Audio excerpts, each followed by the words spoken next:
స్వామివారి యొక్క అద్భుతమైన పట్టాభిషేక రూపంలో ఉండే స్వామివారి యొక్క దర్శనం మనం ఇప్పుడు చూసుకుంటూ ఉన్నాం. నిన్నటి రోజున స్వామి కళ్యాణం చేసుకున్నారు. ఈరోజు పట్టాభిషేకం కోసం సింహాసనంపై కూర్చున్న స్వామివారిగా మనకి దర్శనం ఇవ్వబోతున్నారు రామచంద్రమూర్తి.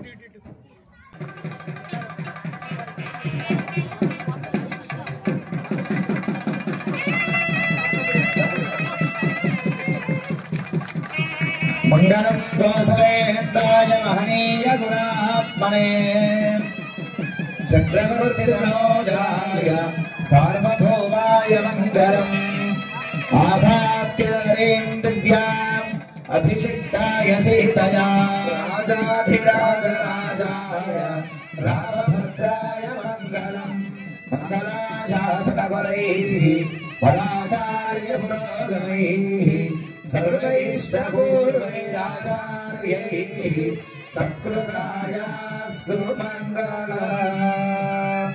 सीतारामचन्द्र महाराज की जय। गुरु गुरु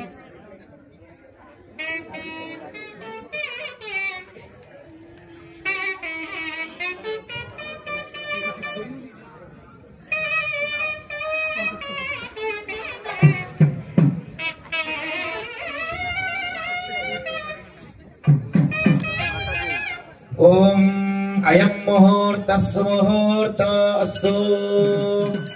ओम नमः सदसे नमः सदसस्पतये नमः सखीनां पुरोगानां चक्षुषे नमो दिवे नमः पृथिव्यै सप्रथसभां मे गोपाय एतदभ्याः सभासदः इन्द्रियावतः कुरु सर्वमायुर्वासदा सर्वेभ्यः श्रीवैष्णवेभ्यो महाभागवतेभ्यो नमः इति नमस्कारं कुर्यात्। अशेषे हे परिषद् भवत्पादमूले मया समर्पिताम् इमां सौवर्णीं दक्षिणाम् यत्किञ्चिदपयतो दक्षिणामस्वीकृत्य अत्र उपविष्टानाम् एतेषां भगवद्भागवताचार्याणां सन्निधौ विज्ञापनं मया क्रियते। क्रियमाणं विज्ञापनम् अवधानेन श्रूयताम्।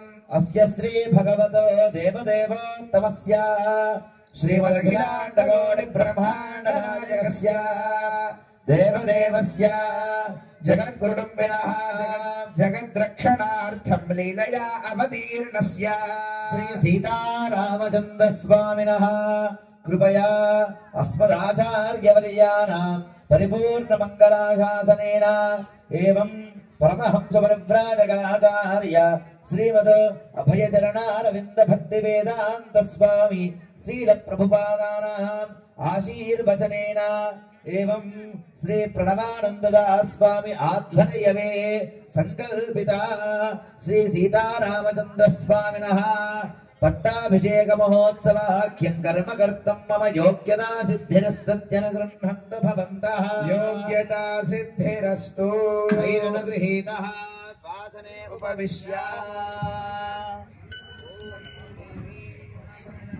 देवास्तां विश्वरूपा प्रथमो वदन्ति सानो मन्त्रे समोर्जन्दुहानाधे नर्वागस्मानुपदुष्टुदैतु अयं मुहूर्तः सुमुहूर्तोऽस्तु। ब्रह्मादीनां गुरुं पूर्वमिन्दिरा गृहमेदिनं पाञ्चरात्र प्रवक्तारं वन्दे नारायणं विश्वक्सेनं तथा तार्क्ष्यं भरद्वाजं कपिञ्जलं श्रेष्ठादिमुनीन् वन्दे पाञ्चरात्र प्रवर्तकां वरदं विष्णुं दशवर्णं चतुर्भुजं प्रसन्नवदनं ध्यायेत् सर्वविघ्नोपशान्तये वक्त्राद्या पारिषद्या परश्वरं विघ्नं निघ्नं सततं विश्वक्सेनं तमाश्रये वरघ्नं सुदिनं तदेव ताराबलं चन्द्रबलं तदेव बलं दैव बलं तदेव लक्ष्मीपते ते ह्रियुगं स्मरामि। यत्र योगेश्वर कृष्णो यत्र पार्थो धनुर्धरः श्रीर्विजयो भूतिर्ध्रुवाणि धर्मधर्ममा सकल कल्याण भाजनं यत्र जायते पुरुषस्तमदं नित्यं व्रजामि शरणं हरिं सर्वदा सर्वकार्येषु नास्ति तेषां मङ्गलं येषां हृदिस्थो भगवान् मङ्गलागतनो हरिः तेषां निगस्तेषां कुतस्तेषां पराभवः येषामिन्दीवरस्य नमो हृदयस्थोजनार्दनः आपदामपहर्तारं दातारं सर्वसम्पदा लोकाभिरामं श्रीरामं भूयो भूयो नमाम्यहं लक्ष्मीनारायणाभ्यां नमः श्रीसीतारामाभ्यां नमः भूनीलासमेत श्री श्रीनिवासवरब्रह्मणे नमः अनन्तगरुड विश्वक्सेनादि भक्त परिवारेभ्यो नमः द्वारपालकेभ्यो नमः श्री केशवादितिर्विंशति मूर्ति देवताभ्यो नमः अंकुशपरकालयामगितिपरादि पूर्वाचार्येभ्यो नमः सर्वेभ्यः श्री वैष्णवेभ्यो महाभागवतेभ्यो नमः नमस्कारं कुर्यात् धारयमाणः पवित्रवाणिः प्राणानायम्या ओम पृथिव्याः मेरोः पृष्ठऋषिः कूर्मो देवता सुदं छन्दः आसने विनियोगः अनन्तासनाय नमः प्रणवस्य परब्रह्म ऋषिः परमात्मा देवता दैविका कित्री छन्दः प्राणायामे विनियोगः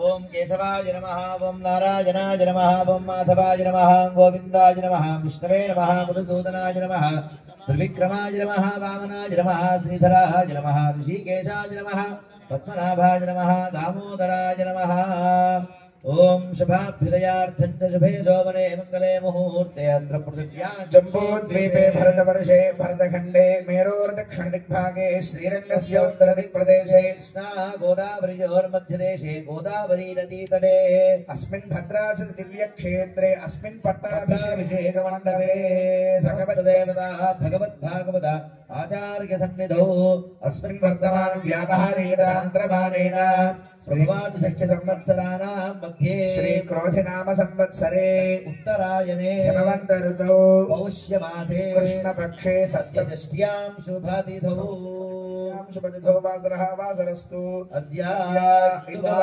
शुभवासरे हस्ता नक्षत्रे शुभयोग शुभकर्ण एवं गुणविशेषण विशिष्टायामस्यां शुभतिथौ श्री भगवतो देवदेवोत्तमस्य श्रीमदखिलाण्डगौड ब्रह्माण्डनायकस्य जगद्गुरुमिनः जगद्रक्षणार्थं लीलया अवतीर्णस्य अपारकारुण्य सौशील्य वात्सल्य ऐश्वर्य सौन्दर्य महोदधेः जगद्गुरुमिनः लीलया अवतीर्णस्य श्री सीतारामचन्द्र स्वामिनः कृपया अस्मदाचार्यवर्याणां परिपूर्ण मंगलाशासनेन एवं श्रीमद परमहंसगुरुप्राजकाचार्य श्रीमद अभयचरणारविन्द भक्तिवेदान्त स्वामी श्रील प्रभुपादानाम् आशीर्वचनेन एवं प्रणवानंद स्वामी आध्वर्यवे संकल्पिता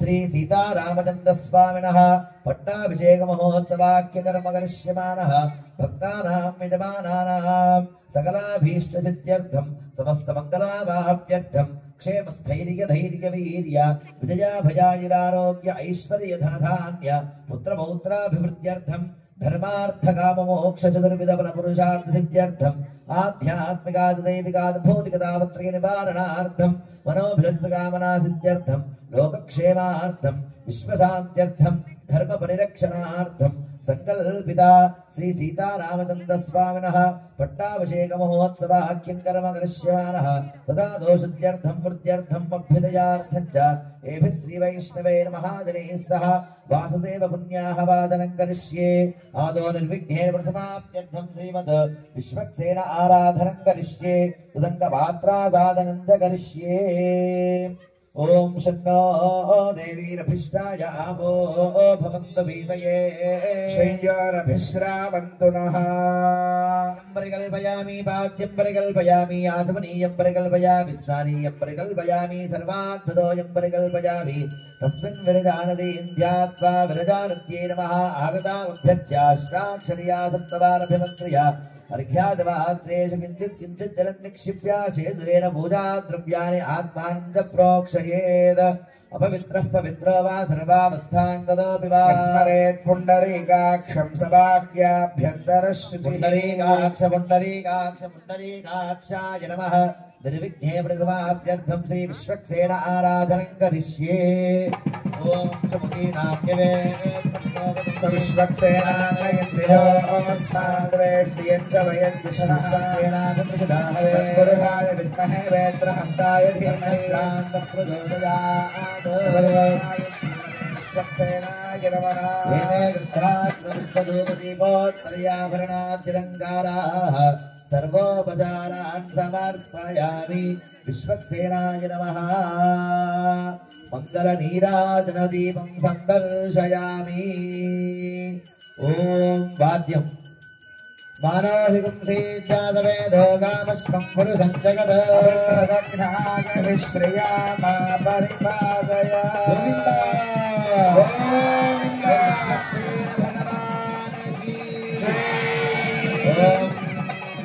पुरुषाय विद्महे वेत्रहस्ताय धीमहि शान्तः प्रचोदयात्। पुष्पाञ्जलिं समर्पयामि। अनया ध्यानावाहनादिषोडश उपचारपूजया वाहितः श्री विश्वक्सेन सुप्रीतः सुप्रियसन्नः वरदो भूत्वा उत्तरेषु भगन्मन्य विघ्नमस्तु भवन्तो महान्तो न गृह्णातु। उत्तरेषु भगन्मन्य विघ्नमस्तु। विश्वक्सेनवधास्थानमुद्वासयामि शोभनार्थे क्षेमाय पुनरागमनाय च। विश्वक्सेन प्रसादं भगवत्पादमूले समर्प्य तदा दोषुत्यर्थं वृत्त्यर्थं शान्त्यर्थं अभ्युदयार्थं च येभिः श्रीवैष्णवैर्महाजनैः सह वासुदेव पुण्याः वाचनं करिष्ये। आकलशे श्रुतिः सूत्रवेष्टितं प्रतिमाघूर्तं सलक्षणं नारिकेलशिरस्कं कलशं निक्षिप्य आकलशे तथावति पवित्रे परिशिच्यते। ओम आपो वा इदगं सर्वं विश्वाभूतान्याव प्राणावाव पशवावो नवावो वृतवाव सम्राडावो विराडाव स्वराडाव चन्द्रागस्यावो ज्योतिष्यावो योष्याव सत्यवाव सर्वा देवतावो भूर्भुवस्वरा भगो भगवन्तं श्री सुदर्शनमागच्छागच्छागच्छेत्याभान्या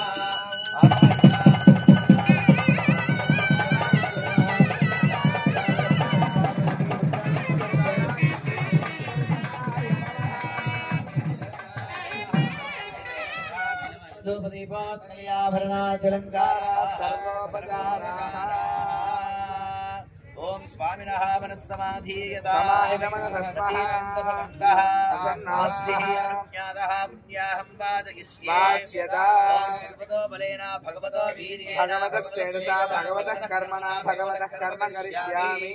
ओम भगवानेव स्मरेयामि स्वरूपस्थितिः प्रवृत्तिस्वशेषदेवसेनात्मा स्वार्थस्वगतप्रभावेन कल्याणतमः एकान्निक श्री सीतारामचन्द्रस्वामिनः पट्टाभिषेकमहोत्सवाराधनकर्मणः अखिल बलवर्जितान् विदं स्वात्मानं स्वयमेव प्रीतं कारयितुमुपक्रमते। भगवान् पवित्रं तत्पादो पवित्रं पुण्याहं भवन्तो प्रवन्तो पुण्याहमस्तु। नारायणाय विद्महे वासुदेवाय धीमहि तन्नो विष्णुः प्रचोदयात्। ओम त्रिपदे चतुष्पद्यवदेन हि वद्यते नमस्ते तुरीयाय तर्जिताय पदाय पुरुषेशावतो वा प्रावद एक सत्परं ब्रह्मा चतुर्विधः सर्वज्ञः सर्वेश्वरः सर्वदर्शी समर्थर्वसी स्वात्मा समाराधि भयक्रोधः निरवतिष्ठः भगवान् वासुदेवः करोति शुभं पानीयं भगवान् वासुदेवः करोति भगवान् वासुदेवः करोति सौमनस्य वस्तु भगवान् वासुदेवः करोति भगवान् वासुदेवः प्रियदा भगवान् संकर्षण प्रियदा वासुदेवः शान्तिरस्तु भगवान् संकर्षण शान्तिरस्तु शुद्धयेस्तु परो देवो वासुदेवोस्तु शुद्धये संकर्षण शुद्धयेस्तु प्रद्युम्नश्चास्तु शुद्धये गायनं प्रोक्तं पुण्याहं दीक्षितोत्तमात्मानं प्रोक्षयेत् पुरा श्री सीतारामचन्द्र स्वामिनः पट्टाभिषेक महोत्सवाराधन कर्म करिष्यमानः पुण्याहं भवन्तो प्रबन्धो अस्तु पुण्याहमस्तु पुण्याहमस्तु। यथा संकल्पिता श्री सीतारामचन्द्र स्वामिनः पट्टाभिषेक महोत्सवाराधन कर्म करिष्यमानः स्वस्ति भवन्तो प्रबन्धो स्वस्ति कर्मणे स्वस्ति कर्मणे स्वस्ति। सीतारामचन्द्र स्वामिनः साम्राज्य पट्टाभिषेक महोत्सवाराधन कर्म करिष्यमानः प्राणहारध्यं भवन्तो ब्रुवन्तो कर्मरुध्यतां कर्मरुध्यताम् ॐ अर्ध्यास्महव्ये नमसो वसत्या मित्रं देवं मित्रधेयं नमस्तु मनोराधान हविषा वर्धयन्तः चिरञ्जीवेम शरदस्य वीराः सहना भवतु सह वीर्यं करवावहै नमस्तु मा ॐ विद्विषावहै शान्तिः शान्तिः शान्तिः संवासिता विदुषा प्रजावाचर्धनच्चा ॐ शान्तिः शान्तिः शान्तिः दर्भान् गृहीत्वा तान् कर्गोपरि विन्यस्य कर्गमभावार्स्मे विन्यस्य कर्गजलम् अर्घ्यजले सिञ्चन्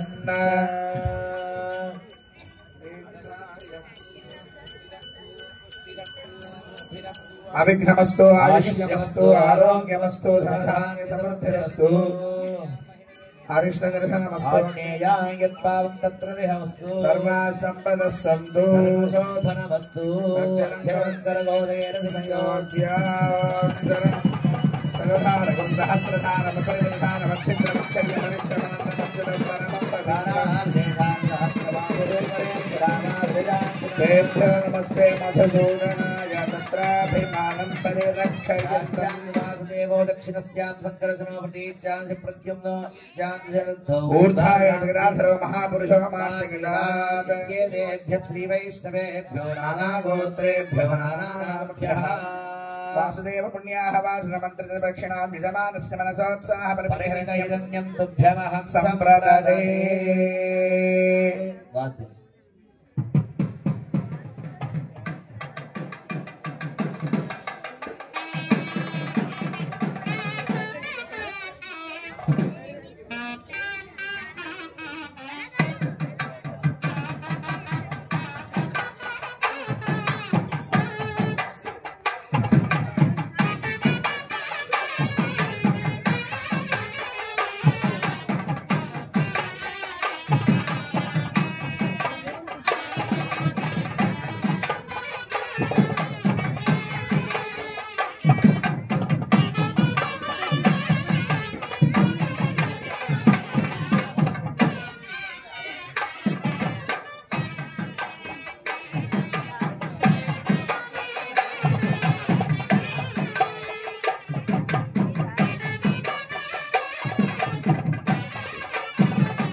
సీతారామచంద్ర భగవానికి మనము పట్టాభిషేక మహోత్సవాన్ని మనం ఇప్పుడు ప్రారంభం చేసుకున్నాం. మళ్ళీ విశ్వక్సేన ఆరాధన పూర్తి చేసుకొని మనం స్వామికి పట్టాభిషేకం చేస్తున్నాం. మనకి రామాయణంలో ఒక విషయం చెప్తారు. భరతుడు ఎప్పుడైతే అయోధ్యకి తిరిగి వస్తారో వారికి యాక్చువల్గా ఏం జరిగింది అయోధ్యలో అనే విశేషం తెలియదు. పాపం వారు మామగారింటికి వెళ్ళారు. వచ్చేసరికి ఏమైంది ఏమైంది అని ఆరా తీసేసరికి ఇలా జరిగింది. పాపం రామ లక్ష్మణ సీతమ్మ ముగ్గురు కూడా అరణ్యవాసానికి వెళ్ళారు అని తెలిసినప్పుడు అందరూ ఆయనని దూషిస్తూ ఉండేవారు అనమాట. ఇప్పుడు హ్యాపీ అయినా నువ్వు, నీకు రాజ్యం దొరికింది అని అంటే ఆయనకు చాలా బాధేసేది అనమాట. ఎంతో బాధపడుతూ ఉండేవారు. అయ్యో నేను ఎప్పుడు కూడా కలలో కూడా ఊహించుకోలేదు కదా అని. వారి గురువులు కూడా ఎప్పుడైతే ఈ విషయాన్ని అంటారో అప్పుడు భరతుడు ఒక విషయం చెప్తారు. కలలో కూడా నేను ఆలోచన చేస్తే ఒక రాజసింహాసనం పైన రాముడు ఉన్నాడని, పక్కన ఒక చిన్న సీటు వేసుకొని చావరాన్ని నేను స్వామికి సమర్పణ చేస్తున్నట్టే నాకు కల వస్తుంది. కానీ ఏ రోజు కూడా సింహాసనం పైన కూర్చున్నట్టు కలలో కూడా నేను ఊహించను అని అన్నారు. అది భక్తుడికి ఉండే స్వభావం. రామ, లక్ష్మణ, భరత, శత్రుఘ్నుడు నలుగురు అన్నా తమ్ముళ్ళు. లక్ష్మణుడు ఎంత రామ సేవ చేశారు. నిన్న గౌరనా ప్రభు పర్ణశాలలో ఉన్నప్పుడు లక్ష్మణుడు రామచంద్రమూర్తి సీతమ్మ వారి కోసం ఒక అద్భుతమైన పర్ణశాలను నిర్మించినప్పుడు రాముడు అంటాడు, మా నాన్న లేని లోటుని నువ్వు తీరుస్తున్నావు లక్ష్మణ అని అంటాడు. లక్ష్మణుడి యొక్క సేవను చూసి అంతా అన్నయ్య పట్ల ఒక ప్రేమ భక్తి కలిగిన వారు లక్ష్మణులైతే, భరతుడు ఎంత తపస్య నంది గ్రామంలో ఉండి. ఎంతమంది అయోధ్య వెళ్ళారు ఇక్కడ ఉండేవారు? అయోధ్యలో నంది గ్రామానికి వెళ్ళారు ఎవరైనా? వెళ్ళలేదా? అయ్యో, అయితే ఈసారి మన ఆర్గనైజర్స్ అయోధ్య యాత్ర చేసినప్పుడు తీసుకెళ్ళారు వీళ్ళందరినీ నంది గ్రామానికి. అక్కడ వీరు చాలా చాలా తపస్సు చేస్తూ ఉండేవారంట. రాముడు నేలపైన శయనించున్నారని వీరు నేల లోపల ఒక గోతిలాగా చేసుకొని అందులో శయనిస్తూ ఉండేవారు. అవన్నీ ప్రదేశాలు ఉన్నాయి ఎక్కడ వారు సరయు నది తీరం కింద పడుకునేవారు. రాముడు తెల్లవారిన రాముని బ్రహ్మ ముహూర్తంలో లేచేవారని వారు అంతకంటే ముందే చేస్తూ ఉండేవారు. ఎందుకంటే అయోధ్య వాసులందరూ సరయు నది తీరానికి వచ్చినప్పుడు ఆక్షేపణ చేస్తూ ఉండేవారు, నీ వల్ల మా రాముడు దూరం అయ్యాడు అని. కాబట్టి చాలా ఇది చేసినా సరే ఎంతో ప్రేమ భరతుడికి రాముడి పట్ల ఉండింది. ఎప్పుడు రామ సేవనే చేయాలి అని భావించారు. ఇంకా శత్రుఘ్నుడి గురించి మన ఆచార్యులు చెప్తారు, ఆయన రామ భక్తికి శత్రువు అని అంటారన్న. రామ భక్తికి శత్రువు ఏంటంటే అందరు రామ భక్తులుగా ఉండాలి కదా అంటే, రామ భక్తి కంటే గొప్పది రామ భక్తుల యొక్క భక్తి. భగవంతుని నేరుగా స్వీకరించిన మన ప్రభుపాదుల వారి యొక్క గురువు గారు శ్రీల భక్తి సిద్ధాంత సరస్వతి ఠాకూర్ ప్రభుపాదుల వారు ఒక విషయం చెప్పేవారు. ఆయన దగ్గరకు వచ్చి, అయ్యా మేము కృష్ణ భక్తులము అంటే నమస్కారం చేసి వెళ్ళండి ముందుకి అని అనేవారు. ఎవరైనా వచ్చి అయ్యా మేము కృష్ణ భక్తుల యొక్క భక్తులము అనగానే మీరు కూర్చోండి, మా మొత్తం సమయం మీకోసం ఉంది అని అంటూ ఉండేవారు. కాబట్టి మనము ఏదో డైరెక్ట్ గా భగవంతుని భక్తులం అయిపోవాలి, డైరెక్ట్ గా స్వామిని సేవించాలి అని మనం ఎప్పుడు అనుకోకూడదు అన్నమాట. మన సాంప్రదాయంలో అయితే గోలోకంలో శ్రీమతి రాధారాణి యొక్క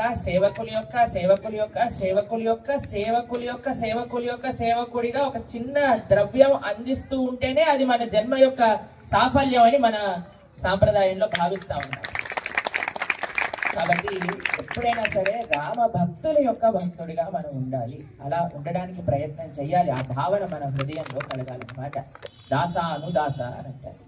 ప్రపంచంలో మనం అనుకున్నట్టుగా అందరూ దేవుళ్ళు అయిపోవాలి అని ప్రయత్నం చేస్తుంటారు. ఒక ఆయన చెప్పారు, సోహం అను అని అంటే ఆయన సోహం అని అంటే పక్కన నుంచి ఒక వైష్ణవుడు వెళ్ళాడట.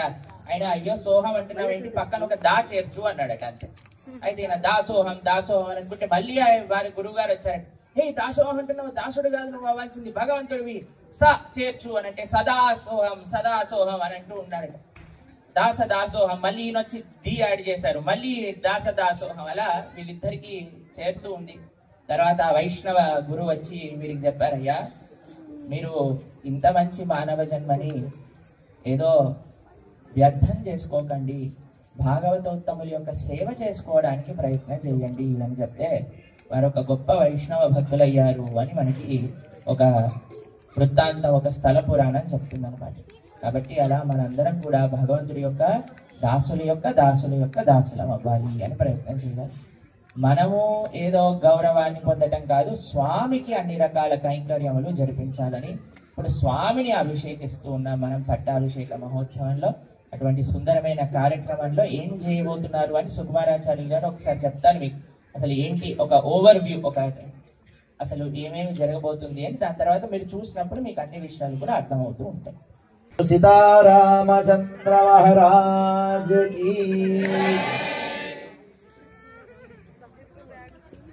ప్రాణానాజమ్యా ఆచార్యః యథా సంకల్పిత శ్రీ సీతారామచంద్ర స్వామినః పట్టాభిషేక మహోత్సవారాధన కర్మ కరిష్యే इति संकल्प्य तदङ्गरुद्रिग्वर्णं करिष्ये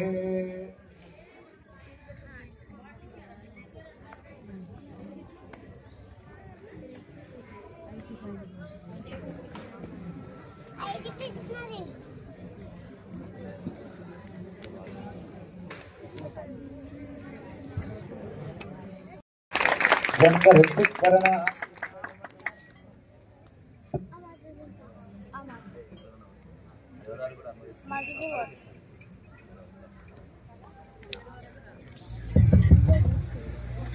హరే కృష్ణ.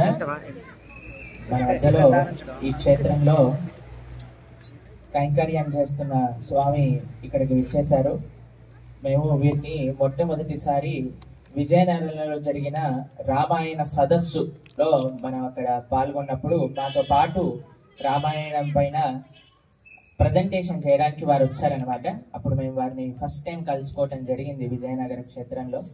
దాని తర్వాత అక్కడి నుంచి వారి యొక్క పరిచయము, అలానే వారు మాకు శ్రీమతి రాధారాణి యొక్క ప్రమాణములు గురించి ఆ రోజు ప్రస్తావన చేశారు. దాని తర్వాత వాటిని మేము స్వీకరించడం జరిగింది. వారు చాలా జ్ఞానంతో ఉన్నవారే, చాలా విశేషాలు వారికి తెలిసిన వారైనా సరే చాలా సరళమైన హృదయం కలిగిన వారు, చాలా గొప్ప భగవద్భక్తి కలిగిన వారు. అయితే మేము వారిని చూసినప్పటి నుంచి వారి పట్ల మా ఎంతో అభిమానం, ఎంతో గౌరవం. వారిని మేము ప్రార్థన చేసాము, ఒకసారి ఇక్కడికి విచ్చేసి భక్తులందరినీ ఆశీర్వదించాలి అని.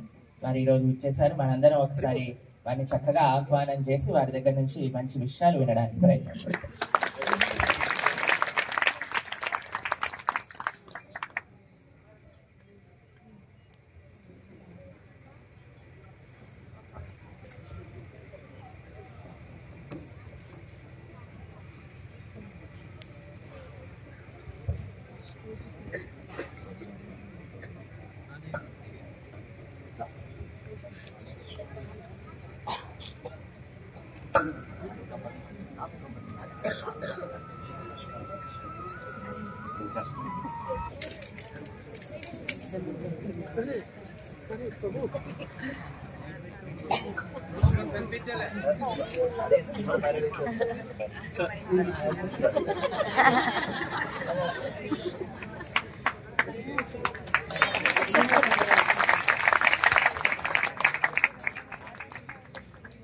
జయత్యాశ్రిత సంత్రాస ధ్వాంత విధ్వంసనోదయః ప్రభావాన్ సీతయా దేవ్యా పరమం వ్యోమ భాస్కరః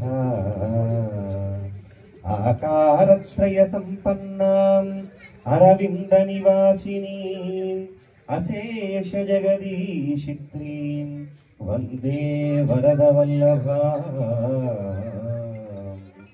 శ్రీరామాయ నమః, శ్రీమతే రామానుజాయ నమః. ముందుగా పట్టాభిషేక కార్యక్రమాన్ని మనం నిర్వహించుకోబోతున్నాము. ఇది సత్య సాధు సంగతికి అని చెప్పినట్లుగా సాధారణంగా మనం చేసేటువంటి కార్యక్రమం కన్నా ఒక భాగవతోత్తములు సాధువుల యొక్క సమక్షంలో చేసినటువంటి ఏ కార్యమైనా సరే అది వెంటనే ఫలితాన్ని ఇస్తుందని మనకి సూక్తి. అలాగా ఇక్కడ మనకు వేచేసి ఉన్నటువంటి శ్రీ శ్రీ శ్రీ ప్రణవానంద స్వామి వారి యొక్క సమక్షంలో మనం ఈ కార్యక్రమాన్ని నిర్వహించుకోబోతున్నామంటే ఆచార్య శ్రీహస్తేన అని మనకి శ్రీ వైష్ణవ సంప్రదాయంలో చెప్పినట్లుగా ఏ కార్యక్రమం చేసినా సరే అది గురువు ద్వారానే చేయాలి అన్నట్లుగా వారి సమక్షంలో మనం ఈ కార్యక్రమాన్ని మనం నిర్వహించుకోబోతున్నాము. అంతేకాకుండా ఏకస్వాదున భుంజీత అని చెప్పినట్లుగా రుచికరమైనటువంటి పదార్థాన్ని తాను ఒక్కడే తినకూడదుట. అది తెలిసినటువంటి వారు కాబట్టి తాము తరిస్తూ తమతో పాటు మనందరినీ కూడా తరింపజేస్తున్నారు శ్రీ శ్రీ ప్రణవానంద స్వామి గారు. అలానే కాకుండా మనకి స్థాపకులైనటువంటి ఇస్కాన్ స్థాపకులైనటువంటి వారు ప్రభుపాదులు శ్రీ చైతన్య మహాప్రభు స్వామి వారిని చూసినట్లయితే మనకి దక్షిణాదిలో గొప్ప ఆళ్వారుల్లోనే ఒక్కతిగే మొత్తంగా ఉన్నటువంటి ఆవిడ స్త్రీమూర్తి గోదాదేవి. ఆవిడది పుబ్బా నక్షత్రము. అలాగే మన ప్రభుపాదుల వారు ఎవరైతే ఉన్నారో చైతన్య మహాప్రభువుల వారు వారిది కూడా పుబ్బా నక్షత్రము. వీరు దాక్షిణాత్యంలో కృష్ణ భక్తిని విపరీతంగా మనకి ప్రచారం చేస్తే, అలాగే వారు ఉత్తరాదిలో ఔత్తరాదినే కాకుండా ప్రపంచవ్యాప్తంగా ఒక విశేషమైనటువంటి ప్రాచుర్యాన్ని తీసుకొచ్చినటువంటి వారు శ్రీ చైతన్య మహాప్రభుల వారు. అలాగా వారి దాంతోనూ అంతేకాకుండా మనకి ఉత్తరాదిలో రాధాదేవి ఎంత ప్రామాణికత వహించిందో దక్షిణాదిలో కృష్ణ ప్రేమలో అంత ధరించినటువంటి స్త్రీమూర్తి మనకి గోదాదేవి. అంటే దక్షిణాదిలో గోదా, ఉత్తరాదిలో రాధ, ఇద్దరూ కూడా శ్రీకృష్ణ భక్తిని అలాగే శ్రీకృష్ణ ప్రేమని చాటినటువంటి మహనీయ మూర్తులుగా, మహిళామూర్తులుగా విరాజిల్లుతూ ఉన్నారు. అటువంటి వారి యొక్క పరంపరలోనే మనం కొనసాగుతూ ఉన్నాము. అలా కొనసాగుతున్నటువంటి దీనిలో మనం అనేక కార్యక్రమాలు నిర్వహించుకోవడం జరుగుతున్నది. ఆ కార్యక్రమంలో ఈనాడు మనం పట్టాభిషేకోత్సవాన్ని నిర్వహించుకోబోతూ ఉన్నాము. మనకి పట్టాభిషేకం చేసుకోవాలంటే కొన్ని నియమాలు ఉన్నాయి. మనం కళ్యాణం చేసుకోవాలంటే ఎలా అన్నా చేసుకోవచ్చు, ఇబ్బంది ఏం లేదు. కానీ పట్టాభిషేకం చేయాలంటే దానికి చెప్పినటువంటి నియమాలు రామాయణ పారాయణ పరిపూర్తిని పురస్కరించుకొని మనకి పట్టాభిషేకం చేసుకోవాలి అని పెద్దలు చెప్పినటువంటి నియమం. సరే, రామాయణం మొత్తం చేయలేనటువంటి సందర్భంలో సుందరకాండనైనా సరే మనం పారాయణ చేసి ఆ తర్వాత పట్టాభిషేకం చేసుకోవాలి. మనం అలాగే చక్కగా ఇక్కడ సుందరకాండని నిర్వహించుకున్నాము. అంతేకాకుండా స్వామివారి యొక్క కలశాభిషేకాన్ని నిర్వహించుకున్నాము. ముందుగా జరిగినటువంటి కళ్యాణోత్సవాన్ని కూడా మనం నిర్వహించుకున్నాము. ఆ తర్వాత ఆక్రమంలోనే మనం ఈనాడు పట్టాభిషేకోత్సవాన్ని నిర్వహించుకోబోతున్నాము. ఇప్పుడు ప్రస్తుతం మనకి సప్తమి ఘడియలు జరిగాయి. కొందరి ప్రమాణం ప్రకారం అంటే భద్రాచల క్షేత్రంలో దశమి నాడు పట్టాభిషేకాన్ని ఆచరిస్తారు. కానీ కొందరు మాత్రం సప్తమి నాడు ఈ పట్టాభిషేకాన్ని ఆచరిస్తూ ఉంటారు. అలాగే ఈనాడు మనకి సప్తమి ఘడియల్లోనే మనం ఈ కార్యక్రమాన్ని నిర్వహించుకోబోతున్నాము. అది ఒక స్వామివారి యొక్క సంకల్పం కావచ్చు, అనుకున్నారో లేకపోతే దైవ సంకల్పమో తెలియదు, కానీ వారి కార్యక్రమానికి అది కూడా అన్వయించినట్టుగా మనం భావించవచ్చు. అలా ఈ కార్యక్రమాన్ని చేసుకుంటున్నాము. ఇదే కాకుండా సుందరకాండనే కాకుండా సంక్షేప రామాయణాన్నైనా సరే మనం పారాయణ చేసి మనం పట్టాభిషేకం చేసుకోవాలనేటువంటిది నియమం. అలాగా మనం ఇందాక చెప్పుకున్నట్లుగా సుందరకాండ పారాయణ నిర్వహించుకున్నాము. ఆ పారాయణతో పాటుగా మనం సాయం సమయంలో సుందరకాండలో ఉన్నటువంటి పరమార్థాలను కూడా మనం తెలుసుకుంటూ ప్రవచన రూపంలో వింటూ ఉన్నాము ప్రభుజీ వారి దగ్గర నుంచి. ఆ తర్వాత ఇక్కడ మనం పట్టాభిషేకాన్ని నిర్వహించుకోబోతున్నాము. పట్టాభిషేకం నిర్వహించుకోవాలంటే ముందుగా కావాల్సింది ఏంటి అంటే మనకి మండలత్రయ ఆరాధన అని చెప్పి చేస్తారు. ఈ మండలత్రయ ఆరాధనలో ఏంటంటే 3 మండలాలను ఏర్పాటు చేసి అక్కడ మధ్యలో ఉన్నటువంటి ప్రధాన మండలం ఏదైతే ఉందో అందులో నదీ జలాలను అలాగే సముద్ర జలాలను మధ్య కలశంలో 500 నదీ జల తీర్థాలను ఆవాహన చేయడం జరుగుతుంది. ఆ తర్వాత పక్కన ఉన్నటువంటి మండపం ఏదైతే ఉందో ఆ పక్కన మండపంలో స్వామివారికి సమర్పించబోయేటువంటి చక్రవర్తి కావాలంటే ఆయనకి ఏ ఏ బాధ్యతలు అయితే ఉండాలో ఏవైతే ఉండాలో ఆ సంభారాలన్నీ కూడా సమర్పిస్తారు. అంతేకాకుండా మనకి పట్టాభిషేకంలో ఉన్నటువంటి ప్రధానమైనటువంటి మూర్తులు ఎవరైతే ఉన్నారో హనుమదాదులందరినీ కూడా ఇక్కడ ఉన్నటువంటి దీనిలో ఆవాహన చేయడం జరుగుతుంది. వీటికన్నా ముందుగా ఆనాడు వైదిక మంత్రులుగా ఉన్నటువంటి వ్యవహరించిన వారు వశిష్ఠాది మహానుభావులు మనకి, వీరు పురోహితులుగా ఉన్నటువంటి వారు రామచంద్రమూర్తికి. ఈ పురోహితుల యొక్క స్థానం మనకి చాలా విశేషమైనటువంటి స్థానం. ఎందుకయ్యా అంటే భర్తాది స్త్రీకృతం పాపం రాజా రాష్ట్రకృతం పాపం రాజపాపం పురోహిత భర్తాది స్త్రీకృతం పాపం శిష్య పాపం గురువు వ్రజేత అనేటువంటిది ఒక ఆభాణకం, అంటే ఒక సూక్తి. అంటే మనకి రాజుగారు చేసినటువంటి రాజా రాష్ట్రకృతం పాపం, ఒక రాష్ట్రాన్ని సక్రమమైనటువంటి మార్గంలో నడిపించవలసినటువంటి వ్యక్తి ఎవరయ్యా అంటే మనకి రాజుగారు. ఆ రాజుగారికి చక్కని సలహాలు ఇవ్వాల్సింది ఎవరయ్యా అంటే పురోహితుల వారు. కాబట్టి వీరందరూ రాష్ట్రంలో చేసినటువంటి పాపం అంతా ఎవరికి పోతుంది అంటే రాష్ట్రాన్ని పరిపాలించేటువంటి రాజుకు పోతుంది. ఈ రాజుకి సక్రమమైనటువంటి సలహాలు ఇవ్వకుండా ఉన్నటువంటి వ్యక్తి ఎవడైతే ఉన్నాడు అనుకోండి పురోహితుడు, ఆ పురోహితుడికి ఈ పాపం చెందుతుంటారు.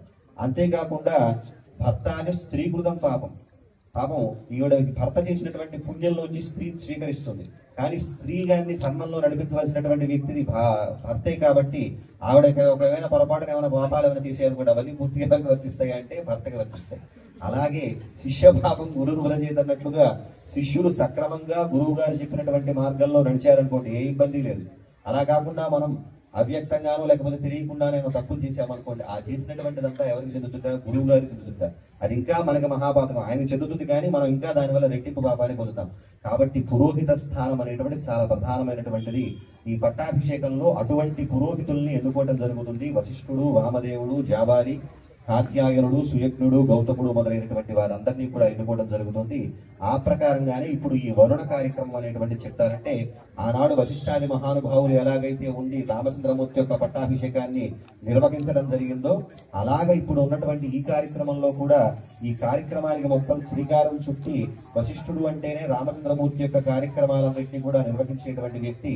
మనకి ఇప్పుడు ఈ కార్యక్రమంలో నిర్వహణ మొత్తం కూడా మనకి ఉన్నటువంటి శ్రీ ప్రణవానంద స్వామి వారిదే కాబట్టి ముందుగా వారిని వశిష్ఠ స్థానంలో మనం ఎన్నుకోవడం జరుగుతుంది. వారికి వరుణం అందించవలసిందిగా కోరుతున్నాను.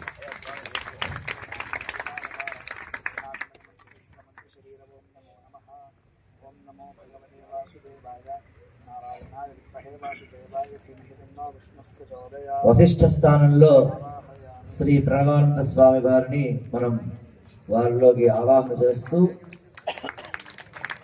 యథాచార్యోపశిష్టో హి పూర్వాయోధ్యాపరే వరః తథా పట్టాభిషేకేస్మిన్ భూత్వా రామవరో భవ.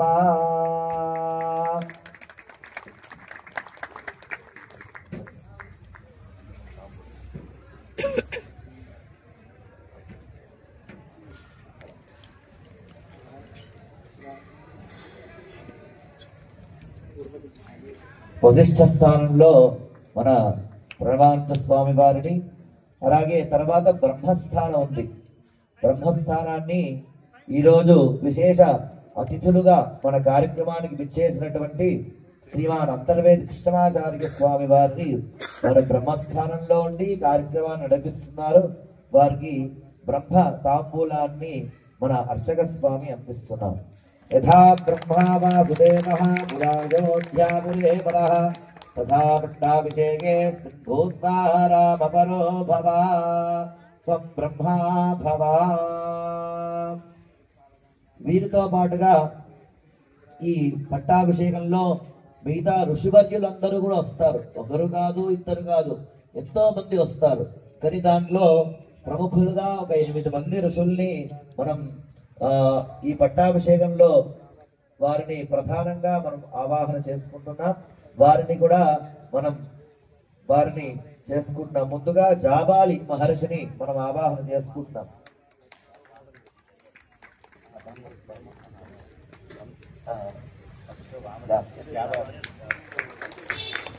యథా మహర్షి జాబాలి పురాయోధ్యాపురే వరః తథా పట్టాభిషేకేస్మిన్ భూత్వా రామవరో భవ. అలాగే కశ్యప మహర్షిని కూడా యథాభూత్ కాశ్యప ఋషిః పురాయోధ్యాపురే వరః తథా పట్టాభిషేకేస్మిన్ భూత్వా రామవరో భవ. తర్వాత కాత్యాయన మహర్షిని యథా కాత్యాయనో యోగి పురాయోధ్యాపురే వరః తథా పట్టాభిషేకేస్మిన్ భూత్వా రామవరో భవ. తథ సుయజ్ఞుడు అనేటువంటి మహర్షిని కూడా మనం ఆవాహన చేసుకుంటున్నాం. యథా సుయజ్ఞ నామ ఋషి పురాయోధ్యాపురే వరః తథా పట్టాభిషేకేస్మిన్ భూత్వా రామవరో భవ.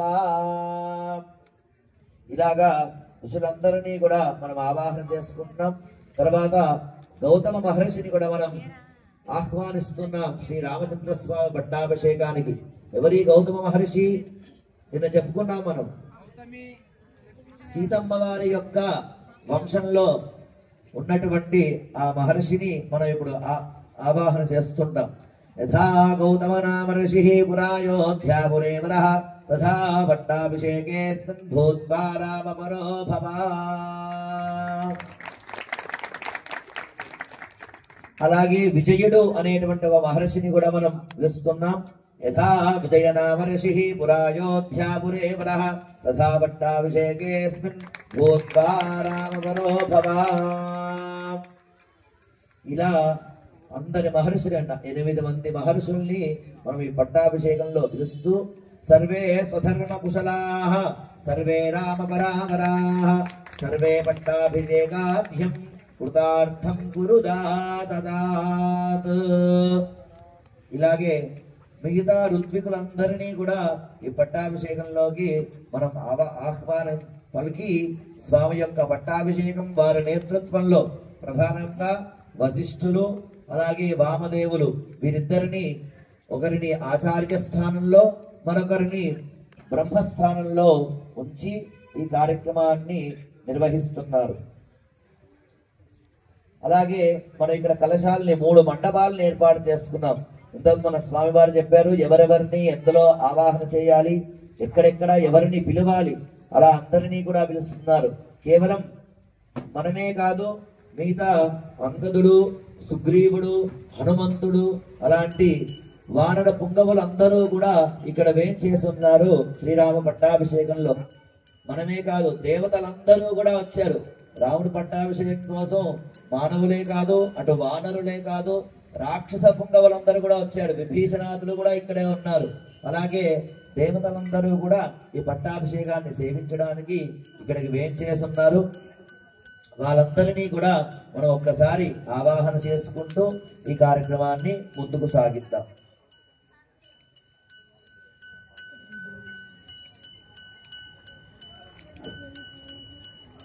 మనం ప్రధానంగా పట్టాభిషేకంలో నిర్వహించేటువంటి వశిష్ఠాది మహానుభావులందరినీ కూడా వర్ణన చేయడం జరిగింది. ఆ తర్వాత మండలత్రయ ఆరాధన కొనసాగుతూ ఉంటుంది. ఈలోపు మనం అలాగే దాన్ని చెప్పుకున్నట్లుగా ఈ మండలత్రయ ఆరాధనలో ఇక్కడ ఉన్నటువంటి వారిని అందరినీ కూడా ఆవాహన చేసి మధ్యలో సముద్ర జలాలను నదీ జలాలను ఆవాహన చేస్తారు. ఆ పక్కన ఉన్నటువంటి మండలంలో స్వామివారికి సమర్పించబోయేటువంటి పాదుకాది మకుట పర్యంతం కూడా ఆయా శక్తులు ఏవైతే ఉన్నాయో వాటిని ఆవాహన జరుగుతూ ఉంటుంది. ఈ లోపల మనం రామచంద్రమూర్తికి జరిగేటువంటి పట్టాభిషేక మహోత్సవంలో ఉన్నటువంటి ప్రత్యేకతల గురించి మనం తెలుసుకుందాం. అయితే మనకి రాముడికి మాత్రమే జరిగేటువంటి ప్రత్యేకమైనటువంటి సేవ ఈ పట్టాభిషేకోత్సవం. రాముడికి ఎందుకు జరగాలంటే రాముడికి ఒక్కటికి పట్టం కడితే చాలు, అంటే ఇతర దేవతలందరికీ కూడా కళ్యాణాలు ఉంటాయేమో కానీ పట్టాభిషేకం మాత్రం కేవలం జరిగేది రాముడికి మాత్రమే. మనకి భాగవతంలో కూడా కనిపిస్తోంది గోవింద పట్టాభిషేకము అని చెప్పేసి. అయితే ఇది ఆచరణలో లేదు కానీ మనకి మాత్రం బాగా ప్రాచుర్యంలోకి వచ్చినటువంటి కార్యక్రమం మాత్రం మనకి రామ పట్టాభిషేకము నిత్యం జరుగుతుంది. ఎక్కడైతే ఈ కార్యక్రమం జరుగుతుందో ఆ ప్రాంతమంతా కూడా సుభిక్షంగా ఉంటుంది అని చెప్పడం జరిగింది. అయితే రాముడికి మాత్రమే ఎందుకు పట్టం కట్టాలంటే మూర్తి భవించినటువంటి ధర్మస్వరూపుడికి పట్టం కట్టినట్టు అవుతుంది. రాముడికి పట్టం కడితే మనం ఒక పురుషుడిలో గనక ఉత్తమోత్తముడిగా మనం ఎలాగైతే చెబుతామో అదిగోండి ఆ ఉత్తమోత్తమైనటువంటి గుణాలన్నిటికీ కూడా పట్టం కట్టినట్టు అవుతుంది ఒక రాముడికి మాత్రం పట్టం కడితే. ఒక ఉన్నతమైనటువంటి ప్రభువుకి, ఉత్తమమైనటువంటి పుత్రుడికి, ఉత్తమమైనటువంటి భర్తకి ఇలా ఒకటని ఏలా మనకి ఎన్నెన్నైతే గుణాలు ఉంటే సద్గుణాలు ఉన్నాయో ఆ సద్గుణాలన్నిటికీ కూడా ఒక్కరికి మాత్రం చేస్తే చాలు అన్నిటికీ పట్టం కడుతుంది. అంతేకాకుండా పరోపదేశ వేళాయాం సర్వే వ్యాస పరాశరాహ అని చెప్పినట్లుగా మనకి పక్కవాడికి సలహా చెప్పాలనుకోండి ఎలా చెబుతామయ్యా అంటే మామూలుగా కూడా చెప్పంటే అష్టాదశ పురాణాలు రాసినటువంటి వ్యాస మహర్షిలాగా కలవు పరాశర స్మృతి అని చెప్పినట్లుగా కలియుగంలో ఈ పరాశరుడి యొక్క వాక్యాలని అనుసరించాలనేటువంటి స్మృతి వాక్యం చెప్పినటువంటి వారిలాగా మనం అనుసరిస్తా అంట. పక్కవాడికి చెప్పాలంటే తెల్లవారుజామున 3 చక్కగా కార్యక్రమాలు చేసుకో, నువ్వు ఇలా చేస్తూ ఉంటూ బాగుంటాం, కానీ చెప్పిన మాత్రం మనం లేవు. కాబట్టి పక్క వాళ్ళకి ఏంటంటే సలహా ఇవ్వడం చాలా తేలిక, కానీ దాన్ని పాటించవలసి వచ్చేటువంటి సమయం అయి వచ్చిందనుకోండి మహర్షులకు కూడా అది కష్టతరంట. కానీ అటువంటి కష్టతరమైనటువంటి సాధనాన్ని కూడా రామచంద్రమూర్తి నడిపించి చూపించాడు. మనకి భగవానుడు అనేక అవతారాలను ధరించాడు. అందుకనే అవతారాహ అసంఖ్యేయ అంటోంది మనకి భాగవతం. అలాగే ప్రాదుర్భావ సహస్రాణి అంటోంది హరివంశం. ఇన్ని అవతారాలు ధరించినా భాగవతంలో చెప్పినట్టు లేదా 21 లేదా ఇంకో స్కందాల్లో చెప్పినట్టు 24 మనకి అవతారాలు చెబితే ఈ 24 అవతారాల్లో కూడా మనకి ప్రధానమైనటువంటి అవతారాలు ఎన్నయ్యా అంటే మనకి 10 అవతారాలు, దశావతారాలు అంటారు. ఈ దశావతారాల్లో కూడా ముఖ్యమైనటువంటి అవతారాలు ఎన్నయ్యా అంటే షాడ్గుణ్య పరిపూర్ణమైనటువంటి అవతారాలు 3. నృసింహ రామకృష్ణేషు షాడ్గుణ్య పరిపూరితం అని చెప్పినట్లుగా మనకి నృసింహావతారంలోనూ రామావతారంలోనూ కృష్ణావతారంలోనూ మాత్రమే ఈ 3 అవతారాలు మాత్రమే మనకి షాడ్గుణ్య పరిపూర్ణమైనటువంటి అవతారాలు అని పురాణాలు చెబుతున్నాయి. నృసింహావతారం ఉందనుకోండి దాదాపుగా మనకి అవతార ప్రయోజనం ఏదైతే ఉందంటే దేనికోసం అవతరించడం జరిగిందో అవతార ప్రయోజనం అయిపోగానే అవతారం సాలింపు జరిగింది. కానీ రామకృష్ణ అవతారాలు ఈ 2 అవతారాలు కూడా మానవ ఆదర్శాలను స్థాపించినటువంటి అవతారాలుగా వెలితికెక్కాయి. మనకు ఒక ఆయన మాయామానుష స్వరూపుడు అయితే ఇంకొక ఆయన లీలామానుష స్వరూపుడు. కృష్ణుడు చేసినట్టు మనం లేవని చిన్నపిల్లల్లోనే దాదాపుగా మనకి ఏది వీరి తిన్నప్పుడే ఎప్పుడు మనకి యశోద ఆమెకి మట్టి తిన్నప్పుడే మనకి భూగోళం చూపించాడు, మొత్తం ప్రపంచాన్ని చూపించాడు అనుకుంటాం. కాదు, మనకి భాగవతంలోనే మనకు వస్తుంది. దశమ స్కంధంలో సుమారు 3వ అధ్యాయంలోనే ఎక్కడో ఆయన ఆవరిస్తున్న సందర్భంలో కూడా ఒకసారి పారిచ్చిందిట. ఆయన డెంబకుడిలా పడుకుంటున్నప్పుడు సందర్భంలో ఇలా ఆవరిస్తే మొత్తం అంతా కూడా గోళాలన్నీ ఆవిడకి కనిపించాయి అని చెప్పేసి మనకి భాగవతంలో వర్ణిస్తుంది. అలా మనం చేయలేం. కానీ కృష్ణుడి మాట గొప్పది, ఆయన చెప్పినటువంటి దాన్ని ఆచరించవచ్చు.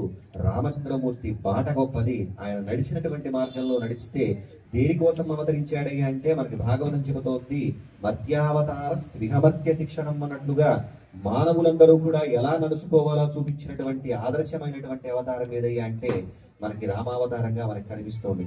అటువంటి రామావతారాన్ని ధరించినటువంటి వ్యక్తి మనం చెప్పుకున్నట్లుగా 2 అవతారాలు మనకి భారతీయతకు ఊపిరి ఊదినటువంటి అవతారాలు. అటువంటి అవతారంలో రామావతారం చాలా ప్రత్యేకమైనటువంటిది. ఆదర్శము అంటే ఏంటి అంటే అర్థము. అంటే మనం చూసుకోవాలంటే ఎలా ఉండాలి అంటే ఆదర్శంలాగా ఉండాలి అంటే అలా మనం ఆ రామచంద్రమూర్తి గుణాలను అనుసరిస్తూ వెళ్ళినట్లయితే ఉత్తమోత్తమైనటువంటి ఫలితాలను అనుభవించవచ్చు అని చెప్పి కేవలము ఇలా కాకుండా కావ్యాన్ని రాసినటువంటి కావ్య ప్రకాశకులు మమ్మటుడు కూడా అంటాడు, రామాధివర్తితవ్యం రావణాధివర్తి అంటూ. ఎలా ఆచరించాలి అంటే రాముడిలాగా ఆచరించాలి, రావణాసురుడిలాగా కాదు అని చెప్పేసి కాంతా సంహితంగా చెప్పేటువంటి కావ్యానికి కూడా మనకి ముందు వచ్చినటువంటి ఉదాహరణ ఏదయ్యా అంటే రాముడి ఉదాహరణే. అంతేకాకుండా ప్రపంచంలో ఉదయించినటువంటి తొలి కావ్యం ఏదయ్యా అంటే మనకది రామ సంబంధమైనటువంటి కావ్యమే. రామాయణమే ఆది కావ్యంగా మనకి తొలిగా మనకు ఉదయించినటువంటి కావ్యము. రామాయణాన్ని వాల్మీకి మహర్షి సంస్కృతంలో రచించిన తరువాత ఎంతో మంది మళ్ళా సంస్కృతంలో రచించడం జరిగింది. వ్యాస భగవానుడు కూడా అష్టాదశ పురాణాల్లోనూ రచించాడు. భారతం మనకి అరణ్య పర్వంలోనూ, భాగవతం నవమ స్కందంలోనూ కూడా మనకి రామాయణం కనిపిస్తోంది. ఇంతేనా కాకుండా వీరే కాకుండా కవి అనుకునేటువంటి ప్రతి ఒక్కడు కూడా రామాయణాన్ని రచించడం జరిగింది. కాళిదాసు, భవభూతి, దింగాగుడు, మురారి మొదలైనటువంటి మహానుభావులందరూ కూడా ఈ కావ్యాన్ని రచిస్తూ ఉన్నారు. అలా రామకథ మనకి అలా వ్యాప్తి చెందుతూ ఉంది.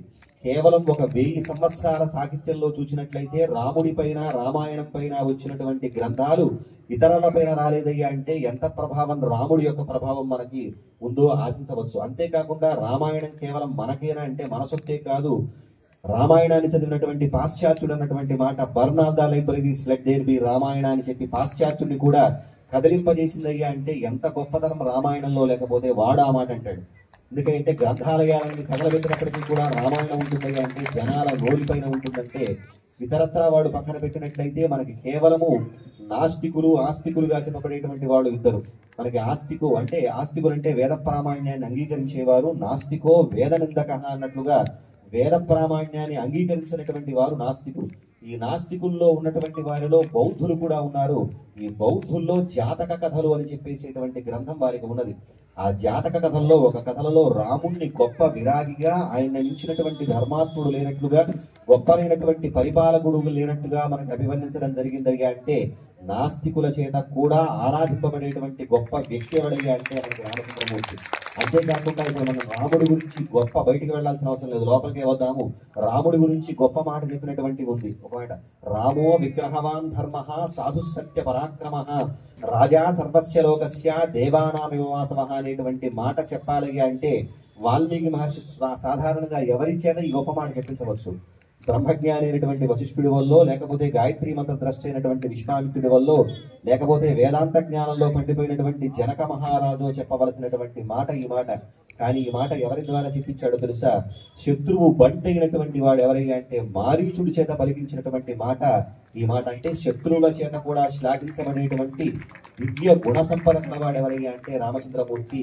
ఎవరికీ లేనటువంటి 16 గుణాలు ఉన్నాయి.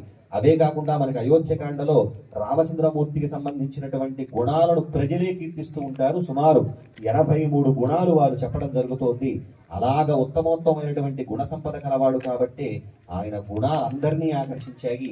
అలా ఆకర్షించినటువంటి గుణాలు తెలుగువారు గొప్పతనంగా ఆకలింపు చేసుకున్నట్లుగా మరి ఇతర వాళ్ళు ఎవరూ చేసుకోలేనట్టుగా ఉంది. ఎందుకంటే తెలుగువారికి సొంతమైనటువంటి హరికథ, బుర్ర కథలలో కూడా మనకి రామకథ వినిపిస్తుంది. అంతేకాకుండా వీళ్ళందరినీ వదిలేసేయండి. ఇప్పటివరకు మీరు చెప్పినటువంటి కావ్యాలు, శాస్త్రాలు, పురాణాలు అవన్నీ కూడా ఏదో బాగా చదువుకున్న వాళ్ళకి, పండితులకి అనుకుంటే సాధారణంగా పల్లెటూరుల్లో చదువుకోలేనటువంటి స్త్రీలు మాట్లాడుకునేటువంటి జాతీయాల వరకు కూడా రామకథ వెళ్ళిపోయిందంటే మనం అర్థం చేసుకోవచ్చు రామ ప్రభావం అంటారు. వాళ్ళు ఏం మాట్లాడుకుంటారు, నువ్వెవరు చూపంకలా ఉన్నావు, వీళ్ళ వల్ల వారు సిగ్గురువులో కొట్టుకుంటున్నారు, అన్నదమ్ములంటే ఎలా ఉండాలిరా, రామలక్ష్మణ్లా ఉండాలి, సీత గుట్టు లంకకు చెడు చూచిరమ్మంటే కాల్చి వస్తావా అనేటువంటి సాధారణ జాతీయాల స్థాయికి కూడా రామాయణం వెళ్ళిపోయింది. అంటే భారతీయత పైన రామకథ ఎంత ప్రాచుర్యాన్ని అందిస్తుందని అర్థం చేసుకోవచ్చు. అటువంటి ప్రభావం వేసినటువంటి వ్యక్తి ఎవరైనా ఉన్నాడయ్యా అంటే మనకి రామచంద్రమూర్తి ఒక్కడే. ఒక వ్యక్తిని ఎప్పుడు మనం గుర్తుపెట్టుకుంటాం కేవలం 2 సందర్భాల్లో. మనకి మంచి చేస్తేనో చెడు చేస్తేనో. మంచి చేసిన వాడిని మర్చిపోతాం మనుషులం కాబట్టి, కానీ చెడు చేసిన వాడిని మాత్రం ఒక్క చిన్న తప్పు చేసినా చాలు 100 సంవత్సరాల వరకు బతికున్నంత వరకు ఇదిగో నాకు వాడిని చేశాడు అని చెప్పేసి అనుకుంటాం. కానీ అలా కాకుండా ఒక జాతి తరాల తరబడి ఆయన కథని పారాయణగా, ఆయన నామాన్ని తారకంగా, ఆయన రూపాన్ని ఉపాస్యంగా భావిస్తుందయ్యా అంటే ఆయనలో ఎంత ప్రభావం లేకపోతే ఒక జాతి తరాల తరబడి ఆయన కథలో అలా మునిగిపోతుంది. ఆయన నామాన్నే ఉపాస్యంగా భావిస్తుంది. ఎందుకయ్యా అంటే మనకి 3 తత్వాల్లో మనకి రామకథ కనిపిస్తోంది. ఒకటి చూసినట్లయితే రామతత్వం, మనకి ఆయన నామం తారకం. స్వామికి ఎన్నో వేల నామాలు ఉండవచ్చు, కోట్ల నామాలు ఉండవచ్చు, కానీ పురాణాలు కీర్తించినటువంటి నామాలు దాదాపుగా ఒక 5 నామాల్ని అద్భుతంగా చెప్పాయి. అందులో మొట్టమొదటిది గోవిందనామం, తర్వాత కృష్ణనామము, తర్వాత హరి, ఆ తర్వాత నారాయణ, తర్వాత వచ్చింది రామ. ఇన్ని పేర్లు ఉన్నప్పటికీ కూడా తారకంగా చెప్పబడేటువంటిది 2 ఒకటి ఓంకారము, 2 నామనామము. ఆ రామనామం అంటే ఓంకారం యొక్క ఉచ్చారణ కేవలం సన్యాసులకు మాత్రమే మనం చెప్పబడినటువంటి నామం. ఇక మనందరినీ కూడా తరింపజేసేటువంటి దివ్యనామం ఏదయ్యా అంటే మనకది రామనామంగా చెప్పబడేటువంటిది. గోకోటి దానం గ్రహణేషు కాశీ ప్రయాగ గంగా తటికల్పవాసి యజ్ఞాయుతం మేరు సువర్ణదానం శ్రీరామనామ స్మరణేన తుల్యం అన్నట్లుగా కాశీ క్షేత్రంలో గ్రహణ సమయంలో 1,000,000 గోవులను దానం చేయడం వల్ల ఎంతటి పుణ్యం కలుగుతుందో, మేరు పర్వతం అంత బంగారాన్ని దానం చేయడం వల్ల, అనేక యజ్ఞాలను ఆచరించడం వల్ల ఎంతటి పుణ్యం కలుగుతుందో అంతటి పుణ్యం కేవలం ఒక్కసారి రామ అనేటువంటి నామాన్ని జపించడం వల్ల లభిస్తుంది అని మనకి పురాణాలు గొప్పగా చెప్పాయి. అంతేకాకుండా దాదాపు మనకు ఒక ఆభాణకం, ఒక సూక్తి ఉన్నది. ఎవరెవరిని ఉపాసిస్తే ఏవేవి కలుగుతాయో అనేటువంటిది. ఆరోగ్యం భాస్కరాదిచ్చేది. ఆరోగ్యం కావాలనుకోండి మనకి భాస్కరుని ఉపాసించాలి, సూర్యుడిని ఉపాసించాలి. అలాగే జ్ఞానమిచ్చేది శంకరాత్, జ్ఞానం కావాలంటే శివుణ్ణి ఉపాసించాలిట. మోక్షమిచ్చేది జనార్దనాథ్, మోక్షం కావాలంటే విష్ణుమూర్తిని ఉపాసించాలిట. అలాగే శ్రియమిచ్చేది హుతాశనాథ్, మనకి ధనం కావాలంటే అగ్నిహోత్రుడి ద్వారా మనం ఉపాసించాలిట. ఇందులో 2వ వాక్యం మనం తీసుకున్నాం, జ్ఞానమిచ్చేది శంకరాత్ అన్నారు కదా. జ్ఞానం కావాలంటే శంకరుని ఉపాసించాలని.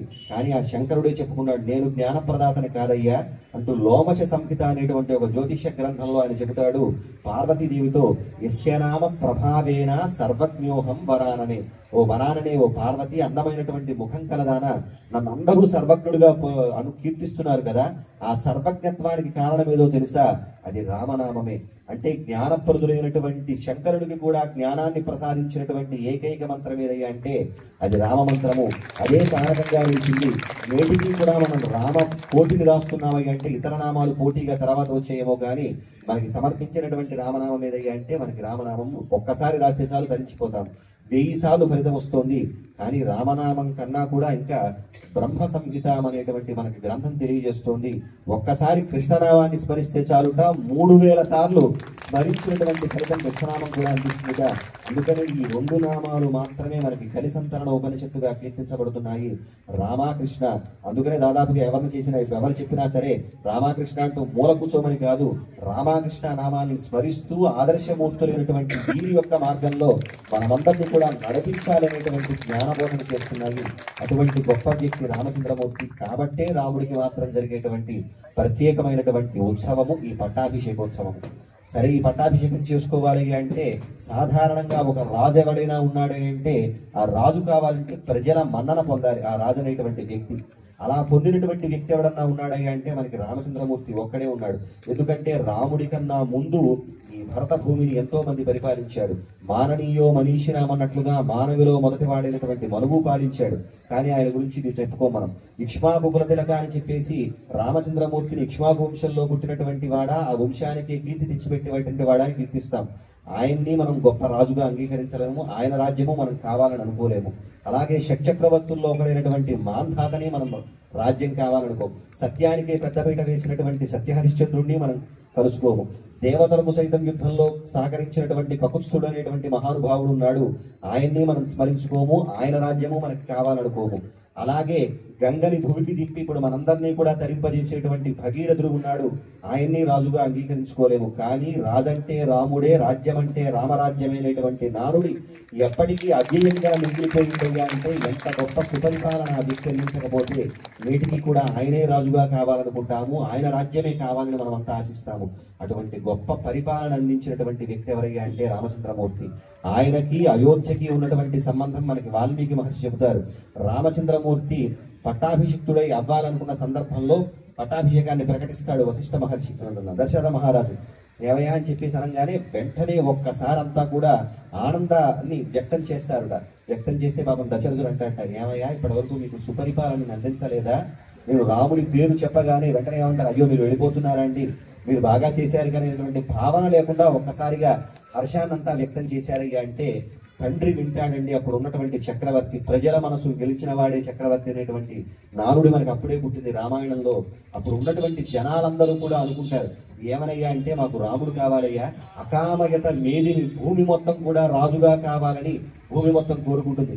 ఎన్ని గుణాలయ్యా ఉన్నారయ్యా నీ కుమారుడు, ఒక్కటి గుణం కాదయ్యా అని చెప్పి 83 గుణాలు అప్పుడు ప్రజలందరూ కూడా చెబుతారు. రామచంద్రమూర్తిలో ఉన్న గుణాలన్నీ మా కష్టం ఆయన కష్టంగా భావిస్తున్నాడయ్యా, మా సంతోషం ఆయన సంతోషంగా పరిపాలిస్తున్నాడయ్యా. అంటే ఒక రాజు కాకముందే రాజు ఎలా ప్రవర్తిస్తాడో ప్రజలతో అలా ప్రవర్తించాడు కాబట్టి అందరూ కూడా రామమయులైపోయారు.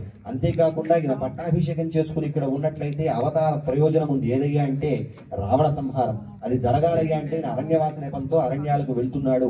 ఆ సందర్భంలో వాల్మీకి మహర్షి చెబుతాడు అయోధ్యకి రాముడికి ఉన్నటువంటి సంబంధాన్ని.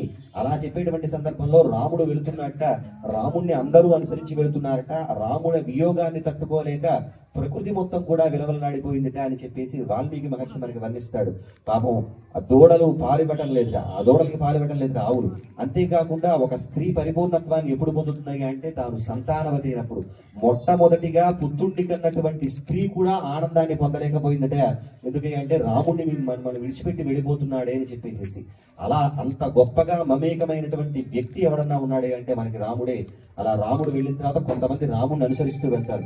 పాపం వారిని ఇబ్బంది పెట్టడం ఇష్టం లేక రామచంద్రమూర్తి మళ్ళా వేరే మార్గంలో పనిస్తాడు. కానీ వీళ్ళు వస్తారు, రాముడు లేని అయోధ్యలో ఏం చేద్దామని వచ్చారయ్యా మీరందరూ అని చెప్పి ఆయన నిందించి పంపిస్తారు. వాళ్ళంతా ఒక తీర్మానం చేసుకుంటారు. ఏమనయ్యా అంటే రాముణ్ణి విడిచిపెట్టకుండా ఉన్నటువంటి వ్యక్తి ఎవరైతే ఉన్నాడో ఆయనే సత్పురుషుడు అని చెప్పేసి అంటారు. ఏక సత్పురుషోలోకే అనేటువంటి గొప్ప వ్యక్తిత్వాన్ని నామాన్ని పొందినటువంటి వ్యక్తి ఎవడయ్యా అంటే లక్ష్మణ స్వామి. అరణ్యవాసం మొత్తం కూడా నిరంతరం కూడా రాముడి సేవలో ధరించినటువంటి మహనీయుడు మనకి లక్ష్మణ స్వామి. అటువంటి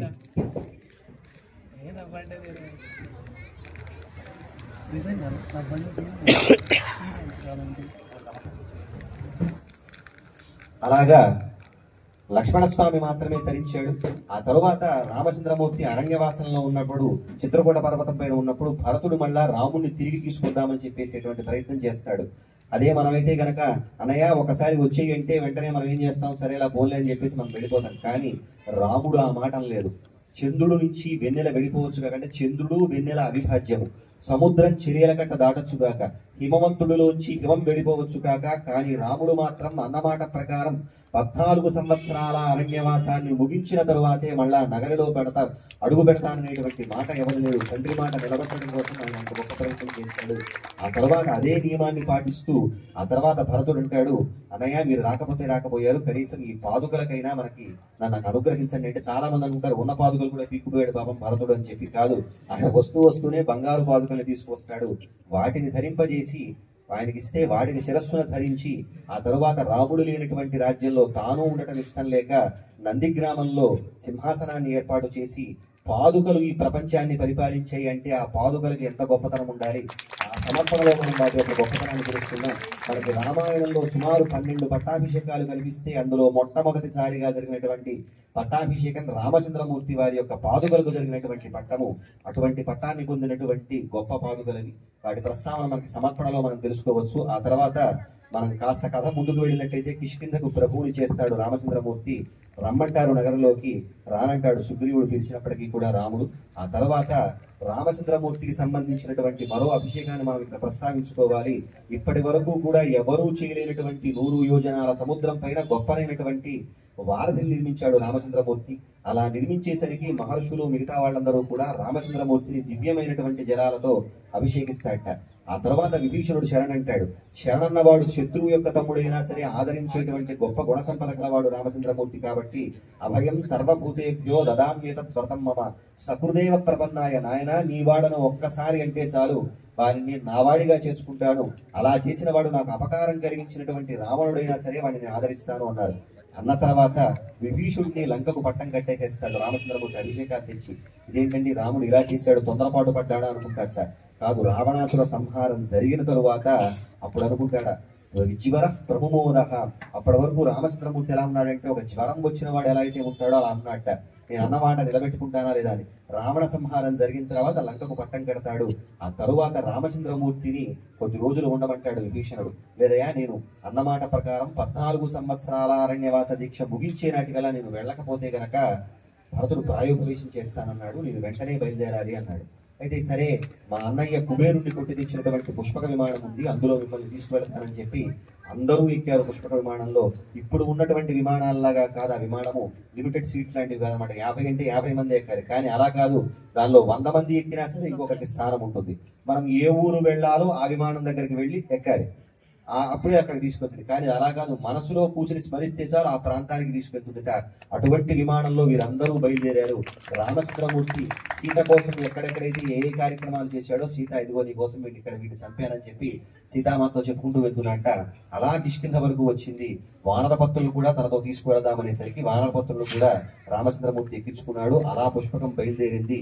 సరే ఈయన ఏం చేశాడు అంటే లోక మర్యాదను కాపాడదామని, ఏమయ్యా ఎటు అడవులకు అలవాటు పడిపోయాడు కదా, హాయిగా ఉండొచ్చు కదా, భరతుడు ఏదో రాజ్యం చేసుకుంటున్నాడు కదా, నేను వెళ్ళి మళ్ళా వస్తాను చేస్తాననేటువంటి మాట అనాలి కదా అనేటువంటి ఉద్దేశంతో ఆంజనేయుడిని పంపిస్తాడు. పంపించి అక్కడ ఒక్కసారి భరతుడికి నా విజయ వార్త చెప్పిరా, ఆయన ముఖ కవళికలలో ఏమాత్రమైనా సరే తేడా వచ్చినా మనం ఇట్టించేటి వెళ్ళిపోదాం. ఎందుకయ్యా అంటే అన్నిటికన్నా గొప్పనైంది పదవీ వ్యామోహం. ఒక్కసారి ఎక్కితే దిగబుద్ధి కదా సీట్ నుంచి. ఇప్పుడు దానికోసమే రకరకాల కుంభకోణాలు చేస్తున్నారు, రకరకాల రివ్యూలు చేస్తున్నారు, మనం చూస్తూనే ఉన్నాం. అటువంటి వ్యామోహం ఏమైనా ఉందో అనుకున్నాం. పోనీ వాళ్ళని వదిలిపెట్టేద్దాం, మన ఇంటి పక్కన వాళ్ళే ఎవరో ఉన్నారు, వారికి మనకు వస్తువు ఇచ్చి వెళ్ళారు, మీద అమెరికాను ఇటో వెళ్ళారు, ఒక 4 ఏళ్ళు 5 ఏళ్ళు మన వస్తువుగా దాన్ని వాడేసుకుందాం. వాళ్ళు వచ్చిన తర్వాత ఏమంటే మీకు అప్పుడు వెళ్ళేటప్పుడు ఒక వస్తువు ఇచ్చాం కదా మాకు ఇవ్వండి అంటే ఇచ్చేయాలనేటువంటి బాధ మనలో ఉంటుందా ఉండదా? మన మరి 14 సంవత్సరాలు ఏకఛత్రాధిపత్యంగా ఆయన అధీనంలో ఉంది రాజ్యం మొత్తం. అటువంటి రాజ్యాన్ని ఇవ్వడానికి భరతుడు ఒప్పుకుంటాడు. రాముడికి తెలుసు. కానీ లోక మర్యాదను పాటిస్తూ ఆంజనేయుడు పంపించాడు. అక్కడ భరతుడి పరిస్థితిని చెబుతారు. ఎలా ఉన్నాడయ్యా అంటే ఈయన తండ్రి గారి మాట ప్రకారం నారవస్త్రాలను ధరించి జటావల్కలాలు ధరించి అరణ్యవాస దీక్ష చేపూరితే అన్నగారిపై ఉన్నటువంటి ప్రేమతో ఇదే నారవస్త్రాలను అదే జటావల్కలాలను చేస్తూ నిత్యము కూడా వచ్చినటువంటిదంతా పాదుకలకే సమర్పిస్తూ అలా కన్నీరు కారుస్తుంటే ఆ కన్నీరు వల్ల పడినటువంటి పంకంలో కొట్టుమిట్టాడుతున్నట్ట భరతుడు. నాకన్నా గొప్పలైనటువంటి రామభక్తుల్లా ఉన్నాడని ఆంజనేయ స్వామి కూడా మురిసిపోయేటువంటి గొప్ప స్థితిలో ఉన్నాడు ఆయన భరతుడు. అటువంటి భరతుడి దగ్గరికి వెళ్ళి రామచంద్రమూర్తి యొక్క విజయవార్తను తెలియజేశాడు. ఎంతో ఆనందపడ్డాడు రామచంద్రమూర్తి. ఆ తర్వాత హనుమంతుడికి గొప్పైనటువంటి కానుకలను ప్రకటించి ఒక్కసారి అనుమానం వచ్చింది. ఏమయ్యా సాధారణంగా కోతులకి చపల చిత్తత ఉంటుంది, ఎందుకంటే ఒక చోట కూర్చోదు, ఇక్కడ కసేపు కూర్చుంటాయి, అక్కడ కసేపు కూర్చుంటాయి, అక్కడికి ఇక్కడికి ఎగురుతూ ఉంటాయ్యా, అటువంటి చపల చిత్తత నీలో లేదు కదా అని చెప్పి భరతుడు అన్నాడు. పాపం ఆంజనేయుడికి కోపం వచ్చినా లేదయ్యా, అక్కడ భరద్వాజ మహర్షి ఇచ్చినటువంటి వరప్రభావంతో చూడు ఉన్నటువంటి మోడుబారినటువంటి చెట్లన్నీ కూడా పుష్పించి ఫలించాయి. అలా అదిగో వాలుకా నదీ తీరంలో పుప్పడి రేగుతోంది అనేసరికి మనకి రామచంద్రమూర్తి యొక్క విమానం కనిపిస్తోంది. అలా విమానం కిందకి దిగుతుంది. కింద నేల మీద 2 అడుగుల దూరంలో ఉంటుంది. ఒక్కసారిగా భరతుడిని స్వామి రామచంద్రమూర్తిలా లాక్కోగానే వీళ్ళిద్దరూ కౌగిలించుకుంటారట. అప్పుడు భరతుడు చెప్తారట, అన్నా మీరు రాజ్యం నుంచి వెళ్ళిపోయేటున్నటువంటి మనకి ఉన్నటువంటి బలము బలగము 10 పెరిగాయి అని. వీళ్ళిద్దరూ ఇలా మాట్లాడుకుంటే ఓ ఇద్దరు ఏడుస్తున్నట్టండి. అంటే మనలాంటి ఏడుపు కాదు, పక్కవాడు బాగుంటే ఏడుచేటువంటి ఏడుపు మనలాంటిది కాదు. అయ్యో ఇటువంటి భ్రాతృప్రేమ మాలో లోపించింది అని చెప్పి అటు సుగ్రీవుడు ఆ తర్వాత విభీషణుడు ఇద్దరూ కూడా అన్నల మరణానికి కారణమయ్యారు. మేము ఇలా ఉంటే ఇంత ఆప్యాయంగా పలకరింపు మాలోనూ ఉండేది కదా అనేటువంటి బాధతో వాళ్ళు బాధపడ్డారు. భరతుడి యొక్క రాముడి యొక్క అన్యోన్యతను గురించి. ఆ తరువాత శిరస్యంజని మాధాయ అని చెప్పినట్లుగా నెత్తిపైన చేతులు ధరించి అన్నయ్య ఈ రాజ్యభారం మీరే వహించండి. ఎందుకయ్యా అంటే గొప్పనైనటువంటి బరువును ఎద్దు మోస్తుంది తప్ప దూడమోయలేదు. గొప్పనైనటువంటి గమనాన్ని అంటే మనకి సముద్రంలో మనకి మామూలుగా బస్ స్టాండ్స్ అంటాం, సముద్రంలో ఛానల్స్ అంటాం. అలాగా ఒక ఛానల్ నుంచి ఒక ఛానల్కి వెళ్ళాలంటే హంస ఒక్కసారి బయలుదేరిందంటే వేగంగా వెళ్ళిపోతుంది. కానీ కాకి ఇక్కడి నుంచి ఆ యాగశాల దగ్గరికి వెళ్ళాలన్నా సరే ఇక్కడ ఒకసారి ఆగి అక్కడ ఒకసారి ఆగి వెళ్తుంది. కాబట్టి హంస గమనాన్ని కాకి అనుసరించలేదు. అంతేకాకుండా ఒక మహానుభావుడు ఉన్నాడు, ఆయన పెట్టెలో ఒక చెట్టును నాటాడు. అది ఎవరూ ఎక్కలేనంత ఎత్తు ఎరిగింది, శాఖోపశాఖలతో విస్తరించింది. చివరికి పుష్పించి ఫలించే సమయానికి ఆ చెట్టు ఎండిపోతే నాటిన వాడి యొక్క ఆవేదన ఏముండాలి, ఆలోచన ఏమై ఉండాలి. కాబట్టి మీరే రాజు కావాలి. యావనావర్తతే చక్రం యావతీచ వసుంధర అని చెప్పినట్లుగా ఎంతవరకు ఈ జ్యోతిష్ చక్రం ఉంటుందో లేదా రథచక్రం ఎంతవరకు భూమిపైన వెళ్ళడానికి ఆస్కారం ఉంటుందో అంతవరకు కూడా నీరే రాజు అన్నాడు భరతుడు. ఎంత దూరదృష్టికి లేకపోతే, ఎంత దార్శనికుడు కాకపోతే ఆ మాట అంటాడు. ఇందాక మనం చెప్పుకున్నాం, రాముడి ముందు పరిపాలించినటువంటి రాజులు. ఆ తర్వాత రాముడి తర్వాత సుమారు 44 తరాలు అగ్నిమిత్రుడి వరకు మనకి వెళ్ళి మనకి రామ సంబంధమైనటువంటి వంశం మనకు కనిపిస్తుంది. ఆ తర్వాత ఉన్న వాళ్ళని కూడా మనం స్మరించలేదు. రాజంటే రాముడే, రాజ్యం అంటే రామరాజ్యమే అనేటువంటి నానుడి అవ్యయంగా మిగిలింది. మనకి సంస్కృతంలో అవ్యయము అంటే ఖర్చు లేని పదము అని. ఎలా చెప్పాలంటే, ఉదాహరణకి మనకి పెద్దవాళ్ళు ఎవరన్నా ఉన్నారనుకో, మా రోజుల్లో ఇది చూడలేదమ్మా వీళ్ళు ఇలా తయారయ్యారంట. మనం వచ్చేసరికి ఏమంటాం, మా రోజుల్లో ఇది చూడలేదమ్మా. ఇదంటే అవ్యయమైనటువంటి పదం అదనమాట. అలాగే రాజు రామ రాజ్యము అనేటువంటివి కూడా అవ్యయంగా మిగిలిపోయి అటువంటి పట్టాభిషేకానికి నాంది కాబోతున్నది. ఆ తర్వాత వనవాస దీక్షని విసర్జించి రామచంద్రమూర్తి పట్టాభిషేకానికి అంగీకరించినటువంటి వాడే వీళ్ళందరూ కూడా రాజ్యానికి వెళతారు. ఇందాక మనం చెప్పుకున్నాము, పట్టాభిషేకం చేయాలంటే ప్రధానంగా కావాల్సినటువంటివి నదీ జలాలు. అలాగా ఆ నదీ జలానికి ఆవాహన చేయడం జరిగింది. ఆ తర్వాత రామరాజ్య వీటి సమర్పణ, ఆ సమర్పణలో ఉన్నటువంటి విశేషాలు, ఆ తర్వాత రామరాజ్య వైభవం గురించి కొంతసేపు మనం తెలుసుకుని పట్టాభిషేకాన్ని ముగించుకుందాము. తర్వాత కార్యక్రమాన్ని అర్చక స్వాములు నిర్వహిస్తారు. జై శ్రీరామ్, జై శ్రీరామ్. రామ పట్టాభిషేక మహోత్సవాన్ని మనం ఇక్కడ ఎలా జరిగిందనే స్వామి చాలా వివరంగా మనకి అందించారు. అలాగే పట్టాభిషేక సర్గ పారాయణం కూడా మనం పైన ఇప్పటి వరకు పూర్తి చేసుకున్నాము. ఇప్పుడు స్వామికి పట్టాభిషేకంలో పాదాది మకుట పర్యంతం, అంటే పాదాల దగ్గర నుంచి కిరీటం వరకు ఒక్కొక్క వస్తువుని సమర్పిస్తారు. అందరూ కూడా సేవించుకోండి.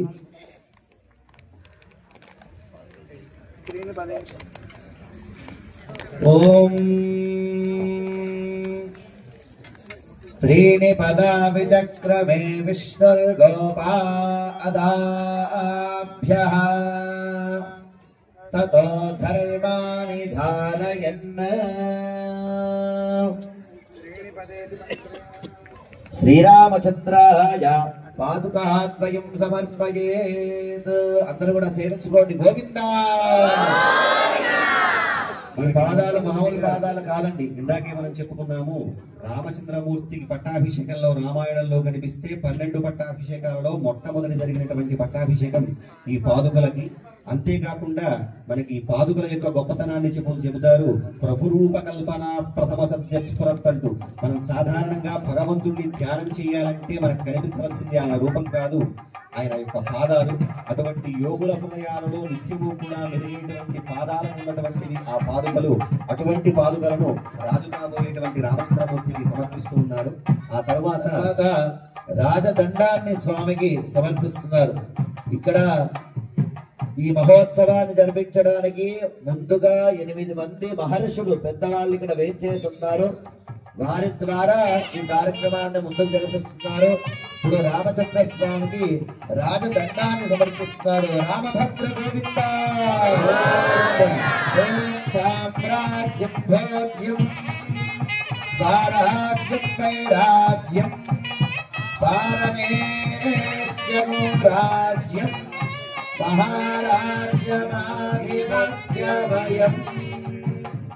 తర్వాత రాజముద్రిక అనేటువంటి ఒక ఆభరణాన్ని స్వామికి రాజముద్రికని సమర్పిస్తున్నారు. అందరూ కూడా సేవించుకోండి. ఓం హిరణ్యవర్ణాశ్రయః పావకాయాసు దాతః కశ్యపో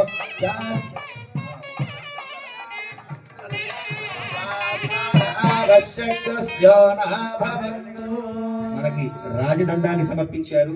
సాధారణంగా రాజైనటువంటి వాడు తనైనా సరే పనైనా సరే ధర్మం అనేటువంటిది తప్పకుండా ఉండాలి అనేటువంటి దానికి ప్రతీకగా ఈ రాజదండాన్ని ధరించి ఆయన ధర్మాన్ని తీర్పుని చెబుతాడు. కాబట్టి అటువంటి రాజలాంఛనాలలో ప్రధానమైనటువంటిది రాజదండము, దాన్ని సమర్పించారు.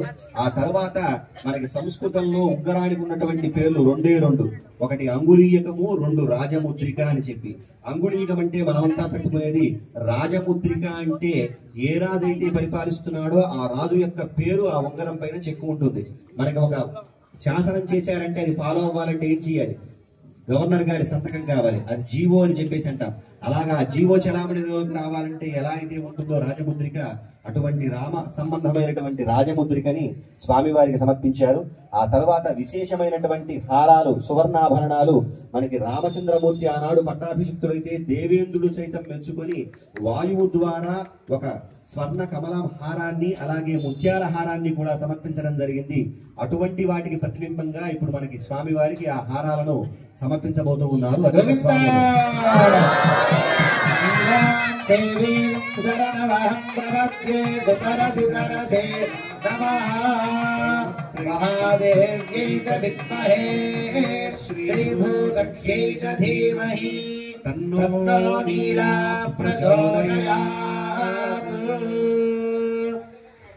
ఆ తర్వాత సమర్పించబోయేటువంటి రాజలాంఛనము ఖడ్గము. రామచంద్రమూర్తి ధర్మాత్ముల పట్ల ఎంత కారుణ్యాన్ని చూపిస్తాడో అధర్మాత్ముల పట్ల అంత కాఠిన్యాన్ని చూపిస్తాడు. అంతేకాకుండా అసలు రాజైనటువంటి వాడు ఎందుకు ఆయుధాన్ని ధరించాలంటే మనకి భవభూతి చెబుతాడు. యథా శరీరిణ అని చెప్పినట్లుగా ఎలాగైతే ఒక వైద్యుడు ఉన్నాడు అనుకోండి, ఆయన కత్తి పట్టుకోకుండా మనకు జరిగినటువంటి వాటికి కుట్లు వేయలేడు.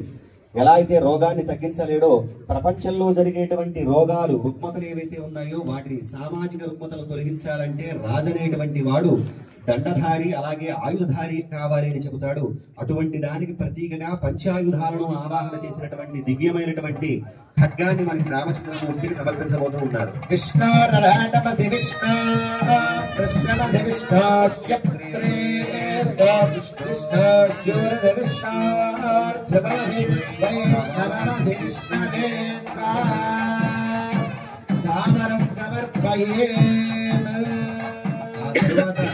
సమర్పించబోయేటువంటి రాజలాంఛనాలు చామరాలు. మనకి చామరాల యొక్క గొప్పతనం ఏదయ్యా అంటే ఈ చామరాల్లో మనకి గరుత్మంతుడిని ఆవాహన చేస్తాడట. గరుత్మంతుడు దేనికి ప్రతీక అంటే మాతృభక్తికి ప్రతీక గరుత్మంతుడు. రామచంద్రమూర్తికి దేనికి ప్రతీక అంటే పితృభక్తికి ప్రతీక. ఇలా రెండిటి యొక్క సంయోగం అంటే పితృభక్తికి ప్రతీక అయినటువంటి రామచంద్రమూర్తికి, మాతృభక్తికి ప్రతీక అయినటువంటి గరుత్మంతుడిని ఆవాహన చేసినటువంటి దీనిలో మాతాపితృల ఆరాధన చేసినట్లుగా మనకు భావించవచ్చు. అలాగా వందేతం చందోమయం ఖగపతి మమలం స్వర్ణవర్ణం సువర్ణం అన్నట్లుగా అటువంటి గరుత్మంతుడిని ఆవాహన చేసినటువంటి చామరాలను స్వామి వారికి సమర్పించారు. ఇప్పుడు సువర్ణాస గరుత్మాంధ్రవర్దేశరోగాగిత్రం చక్షుస్తోమ ఆత్మాత తనోర్వామదేవ్యం బృహత్రధంతరే పక్షో యజ్ఞాజిత్యం పుచ్చం చందాగస్యంగాని ధిష్ణయాశ్చ భాజితో వింసి నామ సువర్ణాస గరుత్మాం దివంగచ్చ శుభపదా శ్రీరామచంద్ర స్వామినే ఛత్రం సమర్పయేత్. ఆ తర్వాత సమర్పించబోయేటువంటి రాజలాంఛనము ఛత్రము. మనకి ఏకఛత్రాధిపత్యము అంటూ ఉంటారు. అంటే చక్రవర్తిగా ఉన్నటువంటి వారికి సామంత రాజులు ఉంటారు. ఈ సామంత రాజులందరూ కూడా అయ్యా నీ రాజ్యాధిపత్యంలో మేమందరం కూడా పరిపాలింపబడటానికి అంగీకరిస్తున్నాము అని యునానిమస్ అంటారుగా, ఏకగ్రీవంగా. అంతేకాకుండా ఒక్క తాటి కింద పరిపాలన అనేటువంటి విధానానికి ప్రతీకగా అనంతుణ్ణి ఆవాహన చేసినటువంటి ఛత్రాన్ని రామచంద్రమూర్తికి సమర్పించారు. ఓం హిరణ్యగర్భస్తమవర్తదాగ్రే భూతస్య జాతః పృథిరేక ఆసీత్ తదాధార పృథివీం జాముదే మహంకస్మై దేవాయ అభిషా విధేమా. భగవతే శ్రీరామచంద్రాయ రాజమకుటం సమర్పయేత్. రాజు కావాలంటే ప్రధానంగా కావాల్సింది మకుటము. ఎలాగైనా అంటే మనం లౌకికంగా చూసినప్పటికీ కూడా పోలీసు వ్యవస్థ ఉందనుకోండి, అందులో రకరకాల కేడర్ల వాళ్ళు రకరకాల సంబంధించినటువంటి టోపీలు ధరిస్తారు. అది వారికి శిరస్త్రాణము అంటే శిరస్సుకు రక్ష కలిగించేటువంటిది అని చెప్పేసి అర్థము. అలాగా శిరస్సుకు రక్షణ కలిగించేటువంటివి కేవలం అవైతే గనక ఒక చక్రవర్తిగా పరిపాలించేటువంటి రాజు ఎలా ఉండాలి అంటే ఆ సమర్పించబోయేటువంటి కిరీటంలో సమ్రాట్ శక్తిని ఆవాహన చేస్తారు. అలా సమ్రాట్ శక్తిని ఆవాహన చేసినటువంటి కిరీటాన్ని రాజుకు ధరింపజేస్తారు. ఈ మకుటానికి కూడా మనకి ప్రమాణం ఉన్నది. మనకి భాగవతం చెబుతోంది ఈ మకుటం ఎటువంటి స్థానం అయ్యా అంటే మనకి సత్యలోకం ఏదైతే ఉందో అది భగవంతుడి యొక్క మకుట స్థానము అని చెప్పి, అటువంటి మకుట స్థానం మకుటాయమానము అంటే ఉన్నతమైనటువంటి స్థానం. దీన్ని ఎవరెవరు ధరించారయ్యా అంటే ఆనాడు మనువుకి ధరింపజేయడానికి సూర్యమండలంలో ఉన్నటువంటి బంగారాన్నంతా కూడా తెచ్చిపెట్టినటువంటి దానితో ఆనాడు ఆ శిల్పి తయారు చేస్తే బ్రహ్మదేవుడు దానికి మరువుకి ధరింపజేశాట. అలా మరువు దగ్గర నుంచి రామచంద్రమూర్తి వరకు ఎవరైతే అయోధ్యను పరిపాలిస్తూ వస్తున్నారో ఆ రాజులు ఈ కిరీటాన్ని ధరిస్తూ ఉన్నారు. అటువంటి దివ్యమైనటువంటి కిరీటాన్ని ఇప్పుడు రామచంద్రమూర్తికి లోపల సమర్పించబోతూ ఉన్నారు మంగళవాద్యం.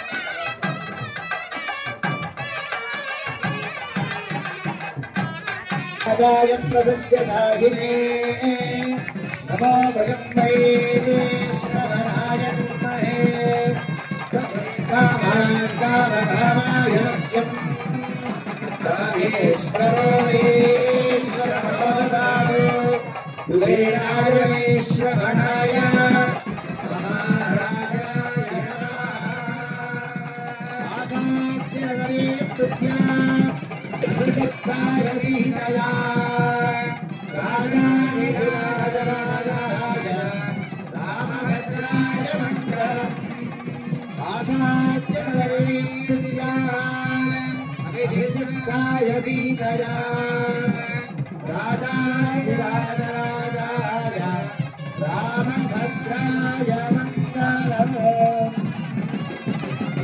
देवो राजा रामचंद्र भगवान की सीता रामचंद्र महाराज की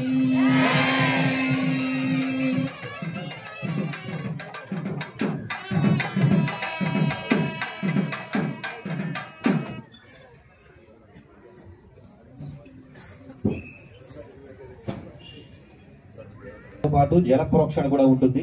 అంతకన్నా ముందు రాజైనటువంటి రామచంద్రమూర్తికి ఇందాకే చెప్పుకున్నాము, దేవేంద్రుడు 100 కమలాల బంగారు మాలని అలాగే ఒక ముత్యాల హారాన్ని సమర్పించారు. దాన్ని ఇందాక అర్చక స్వాములు సమర్పించడం జరిగింది. అలా సమర్పించబడినటువంటి రామచంద్రమూర్తికి దాన్ని తీశాడు రామచంద్రమూర్తి. అది తీసి ఎవరికి వేస్తే ఎవరికి వెళుతుందో రామచంద్రమూర్తికి తెలుసు కాబట్టి ఆ హారాన్ని తీసినటువంటి స్వామి దాన్ని సీతకు సమర్పించడం జరిగింది. ఇప్పుడు ఆ ముత్యాల హారాన్ని సీతమ్మ వారికి సమర్పించబోతున్నారు అర్చక స్వాములు. అందరూ కూడా సేవించుకోండి. విష్ణువత్తే చ ధీమహి సన్నస్సీతా ప్రచోదయాత్. గోవిందా ఎలాగైతే మన వివాహాల్లో వివాహం అయ్యాక ఏదో రిసెప్షన్ అని చేసుకుంటూ ఉంటాం కదండి. దాని తర్వాత ఏం చేస్తారండి, అందరు వస్తున్నారు మన దగ్గరికి, గిఫ్ట్ ఇస్తూ ఉంటారు. ఇస్తామా ఇవ్వరా? అందరు వచ్చి గిఫ్ట్స్ ఇస్తూ ఉంటారు. అలాగే రామచంద్ర స్వామికి కూడా ఎంతో మంది ఎన్నో గిఫ్ట్స్ తెచ్చి ఇచ్చారటండి. ఒకరు కాదు, ఇద్దరు కాదు, ఎంతమంది దేవతలు, 33 కోట్ల దేవతలు అందరూ వచ్చారు. వానరులంతా వచ్చారు, రాక్షసులంతా వచ్చారు. అలాగే అయోధ్య మొత్తం వచ్చింది. అయోధ్యనే కాదండి, మిగతా ఇక్ష్వాకునా విధం భూమి కాదా, ఈ భూమి మొత్తం ఇక్ష్వాకు వంశంలోది. అంటే మిగతా రాజులు, సామంత రాజులు, మిగతా మహారాజులు, చక్రవర్తులు అందరూ వచ్చారు ఈ పట్టాభిషేకానికి. ఏదో ఖాళీ చేతులతో వెళ్ళకూడదు కండి, ఏదో ఒకటి ఇవ్వాలి కదా. అందుకని అందరూ కూడా ఏదో గిఫ్ట్ తెచ్చి ఇచ్చారటండి. మనం ఏం చేస్తామండి, వాళ్ళు గిఫ్ట్ ఇచ్చాక రిటర్న్ గిఫ్ట్ ఇస్తాం కదా. ఇది అప్పటి నుంచే ఉంది, ఇప్పుడు కొత్తగా వచ్చింది ఏం కాదండి. రిటర్న్ గిఫ్ట్స్ ఇచ్చేటప్పుడు రామచంద్ర స్వామి అందరికీ రిటర్న్ గిఫ్ట్స్ ఇస్తున్నారండి. ఎవరెవరికి ఇచ్చారు? వానులందరికీ ఇచ్చారు, అలాగే రాక్షస కుక్కలందరికీ ఇచ్చారు, అలాగే మిగతా వచ్చినటువంటి రాజులకి, అక్కడ ఉండేటువంటి బ్రాహ్మణోత్తములకైతే ఎన్నో గోవులు, ఎంతో హిరణ్యము అంతా కూడా దానం చేశారట. చేశాక ఒక్కరికి మాత్రం ఇవ్వలేదటండి. ఎవరికి ఇవ్వలేదు? హనుమకి ఇంకా ఏం గిఫ్ట్ ఇవ్వలేదట. అందరు కూడా అనుకుంటున్నారు, అయ్యో సీతారాముల్ని కలిపింది మొత్తం ఆంజనేయ స్వామి కదా, ఆయనకి ఇవ్వకపోవడం ఏంటి, ఆయన ఇవ్వకపోవడం ఏంటి అని అన్నారు. అనే వరకు దానికి ఏం చెయ్యాలి?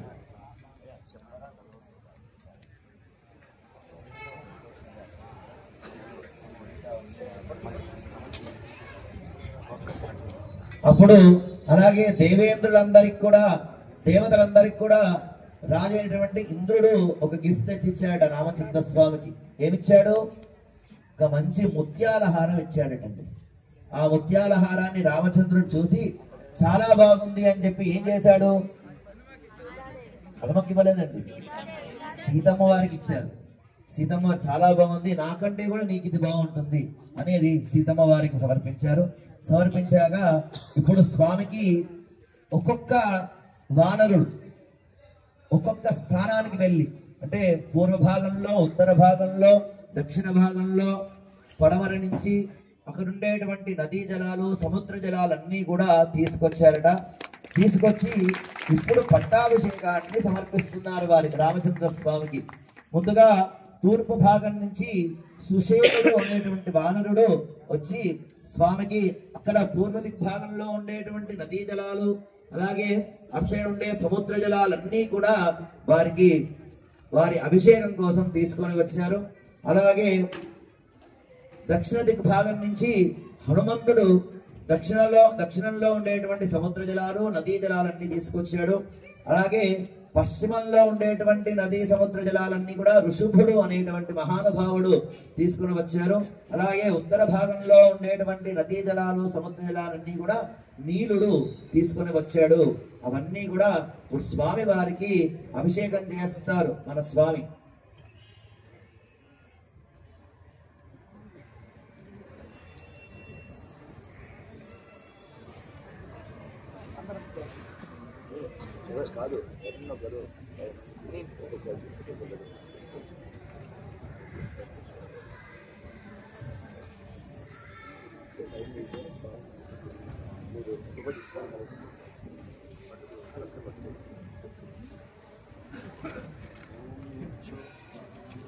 ముందుగా పూర్వ దిగ్భాగంలో ఉండేటువంటి నదీ జలాలు, అందులో నదీ జలాలు అలాగే సముద్ర జలాన్ని ఆవాహన చేశారు మన స్వాములు.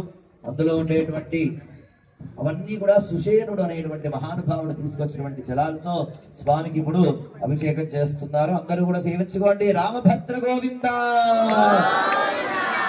ఓం పుత్రో సువర్ణోసి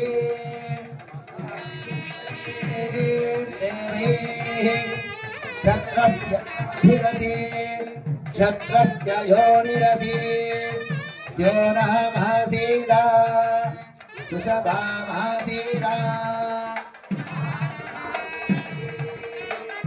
ఆమాయుంసి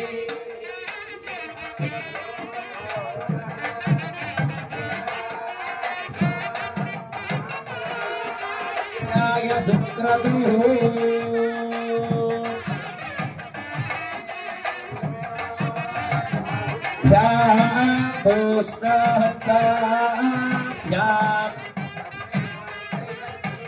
अश्विनोर्धैषक्येन तेजसे ब्रह्मवर्चसायाभिषिक्तानि सरस्वत्यै भैषक्येन वीर्याय कार्यायाभिषिक्तानि इन्द्रस्येन्द्रियेण श्रीयसे बलायाभिषिक्तानि प्रतिविद्वन्दानाय सोमया वादं कृष्णं सरस्वती होसमिकारं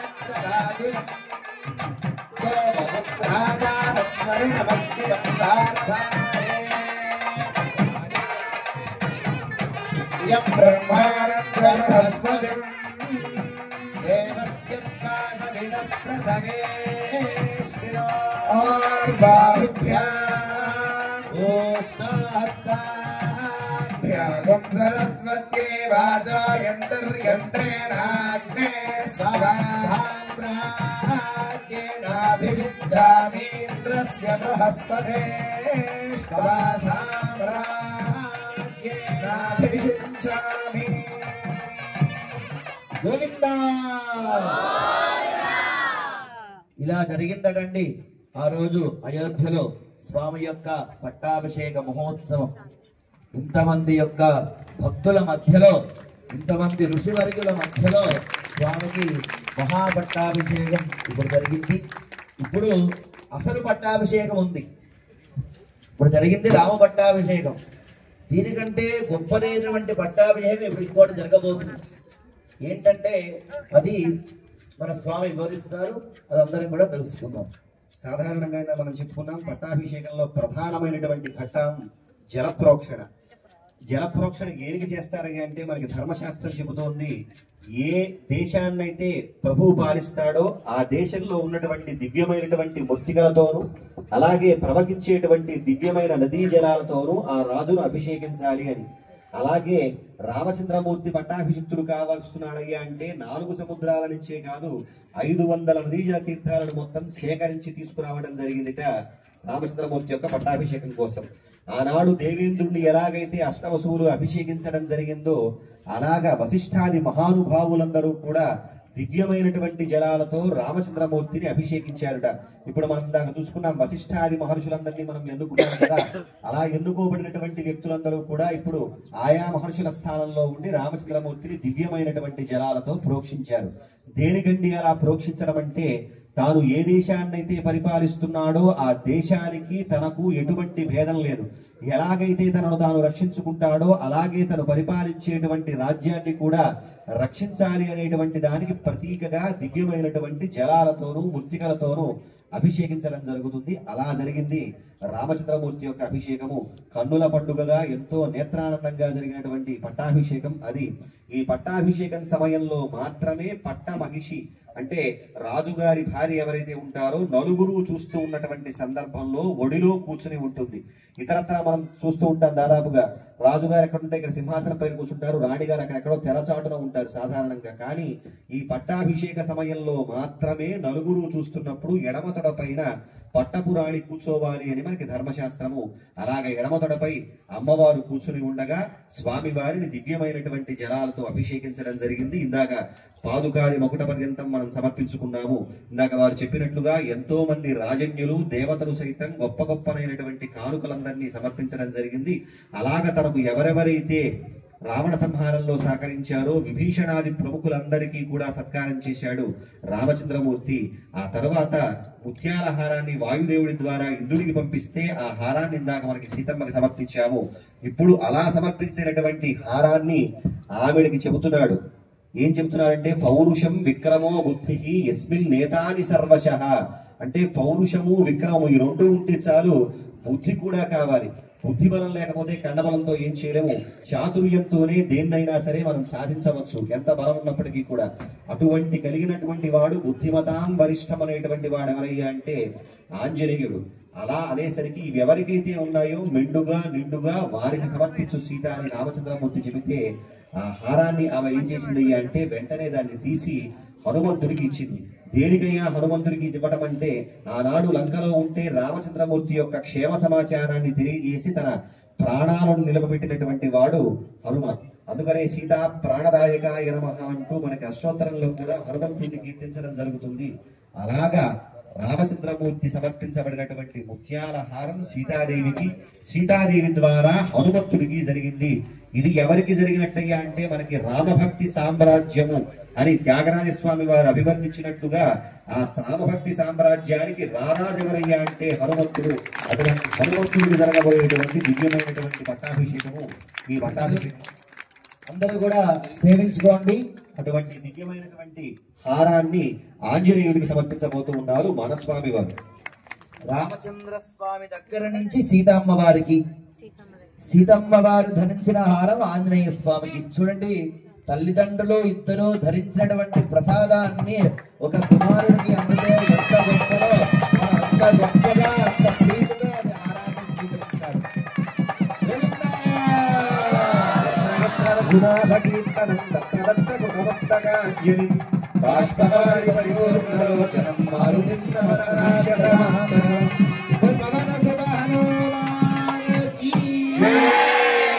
రామభక్త ఆంజనేయ స్వామికి.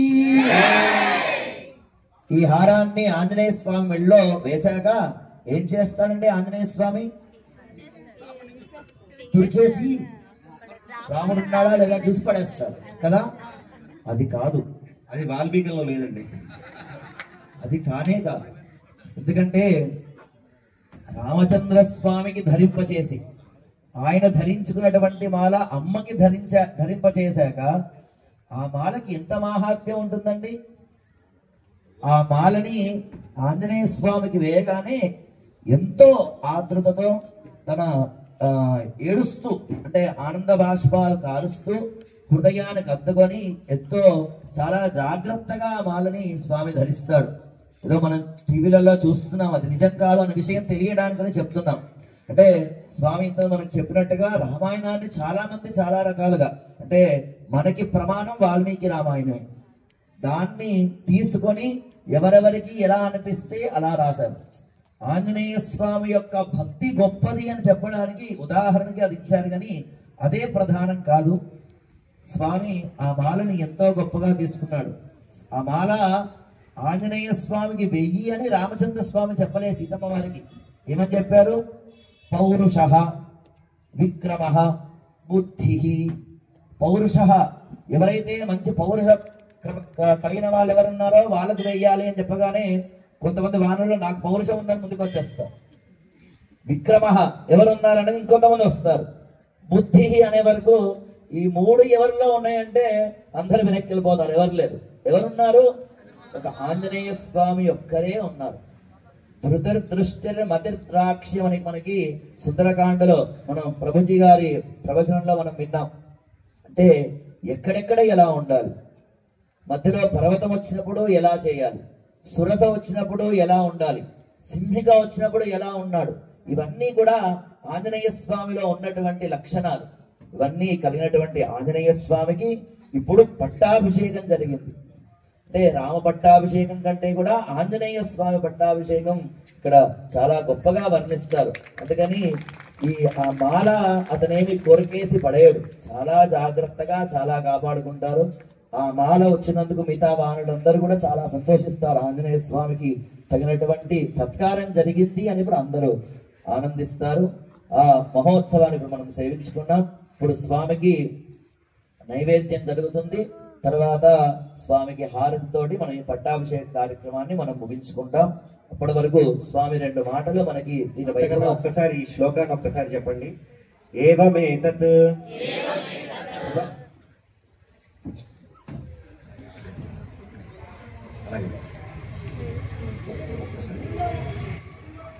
ఏవమేతత్ పురావృత్తం ఆఖ్యానం భద్రమస్తువః ప్రవ్యాహరత విశ్రబ్ధం బలం విష్ణోః ప్రవర్ధతాం బలం విష్ణోః ప్రవర్ధతాం. జయ బోలో రాజా రామచంద్ర భగవాన్ కి, సీతామాయి కి, లక్ష్మణ స్వామి కి, సుత హనుమాన్ కి. అలా ఎంతో కన్నుల పండుగగా జరిగింది రామచంద్రమూర్తి యొక్క పట్టాభిషేకం. తనకు ఎవరైతే సహకరించారో వారందరికీ కూడా రామచంద్రమూర్తి యోగ్యమైనటువంటి రీతిలో వాళ్ళందరినీ కూడా గౌరవించడం జరిగింది.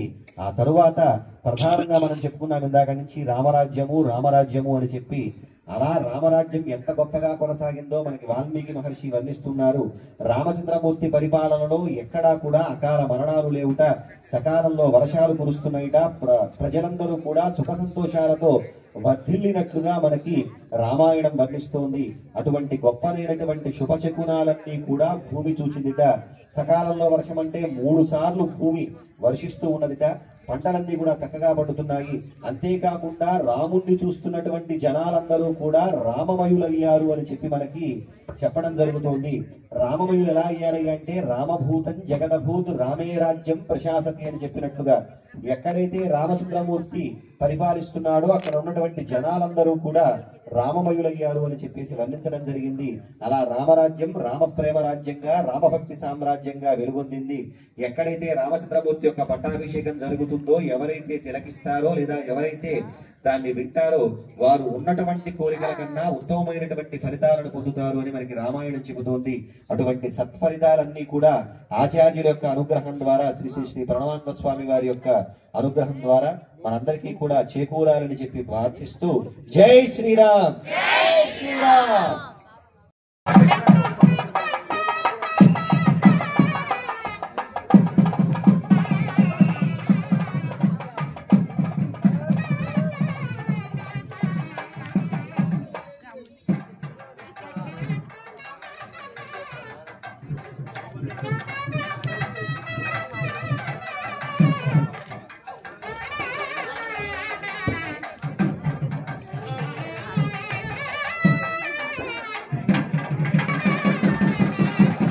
मंगलम कौशलेन्द्राय महनीय गुणात्मने चक्रवर्ती धनोजाय सार्वभौमाय मंगलम वेद वेदांत वेद्याय मेघश्यामनमूर्तये पुंसां मोहनरूपाय पुण्यश्लोकाय मंगलम आसाद्यरीं दिव्यामभिषिक्ताय सीतया राजाधिराजराजाय रामभद्राय मंगलम प्राणनाथाय रामचंद्राय मंगलम परैर्मदाचार्य पुरोगमैः सर्वैश्चपूर्वैराचार्यैः ओम अग्निर्नपादकृत्यकाः नक्षत्रं देवमिन्द्रियम् इदमासां विचक्षणम् हविरासञ्जुहोतना यस्य भान्तिरश्मजो यस्य केतवः यस्येवा विश्वा भुवनानि सर्वा सकृत्तिकाभिरभिसंवसानः अग्निर्नो देवः सुविते ददातु वसिता रामचन्द्र भगवान् की लक्ष्मण स्वामी की पवनसुत हनुमान की समस्त भक्त वृंद की ओम नारायणाय विद्महे वासुदेवाय धीमहि तन्नो विष्णु प्रचोदयात् ओम महादेव्यै च विद्महे विष्णुपत्न्यै च धीमहि लक्ष्मी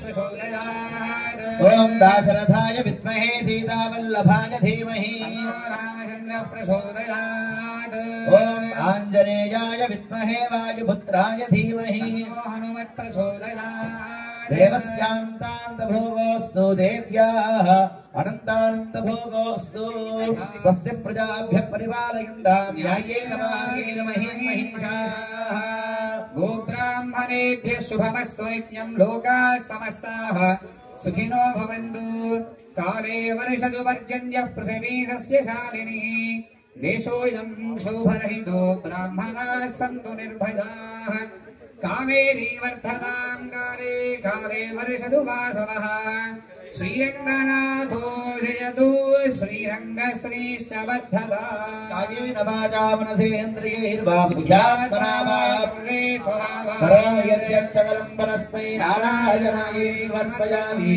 श्रीमन्नारायणायै समर्पयामि सर्वं श्रीकृष्णार्पणमस्तु गोविंदा गोविंदा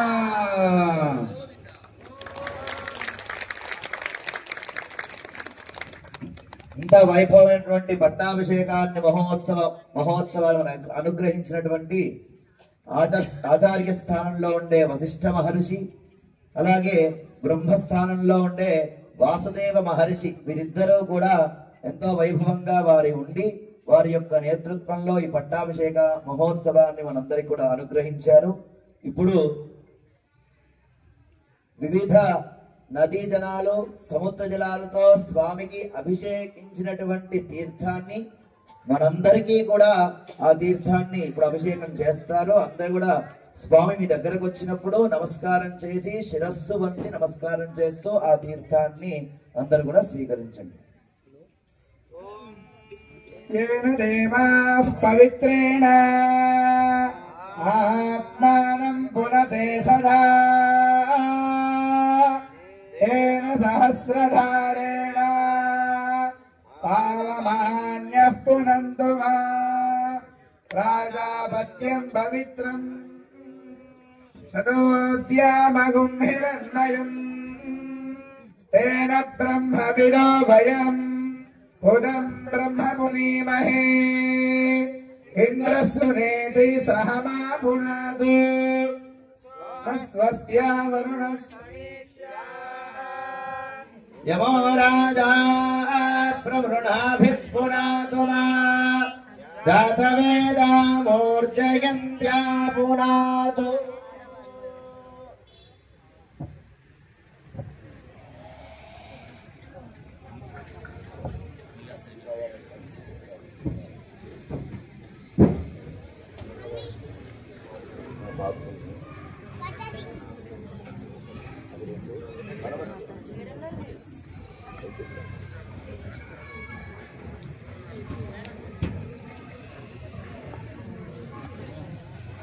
స్వామి అందరి దగ్గరికి వస్తారండి.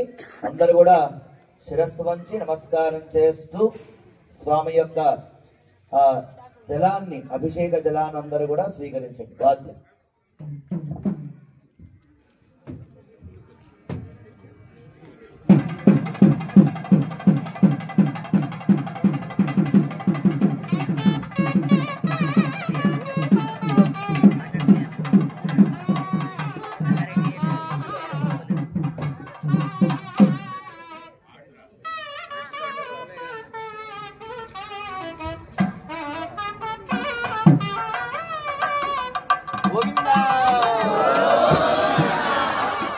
రామచంద్ర గోవింద.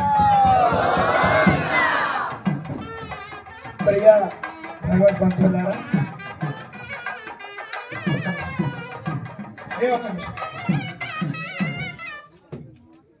ఎంతో అద్భుతంగా నిన్నటి రోజున మనం సీతారాముల కళ్యాణ మహోత్సవాన్ని, ఈరోజు రామచంద్రమూర్తి యొక్క పట్టాభిషేక మహోత్సవాన్ని అంగరంగ వైభవంగా మనం జరుపుకున్నాం. ఈనాడు భద్రాచలంలో ఉండేటటువంటి రామచంద్ర స్వామి వారి యొక్క దేవస్థానంలో రామాయణాన్ని ప్రతి నెలకి ఒక్కమారు పూర్తిగా పారాయణ చేస్తూ, విశేషంగా రాముడికి ప్రతి నెల మాస పట్టాభిషేకాన్ని, పుష్యమి నక్షత్రం రోజున జరిగేటటువంటి పట్టాభిషేకాన్ని అద్భుతంగా స్వామి యొక్క సన్నిధిలో ఆ కైంకర్యాన్ని ఎల్లప్పుడూ సేవిస్తూ ఉండేటటువంటి మా అంతర్వేది కృష్ణమాచార్య స్వామి వారు వేయించేయడం మనందరి యొక్క అదృష్టం. వారి ద్వారా అద్భుతమైనటువంటి పట్టాభిషేక ఘట్టాన్ని, పట్టాభిషేకం యొక్క మాహాత్మ్యాన్ని మనమంతా అద్భుతంగా శ్రవణం చేశాము. వారిని సత్కరించవలసిందిగా మా ప్రణవానంద దాస్ ప్రభు గారిని ప్రార్థన చేస్తున్నాం.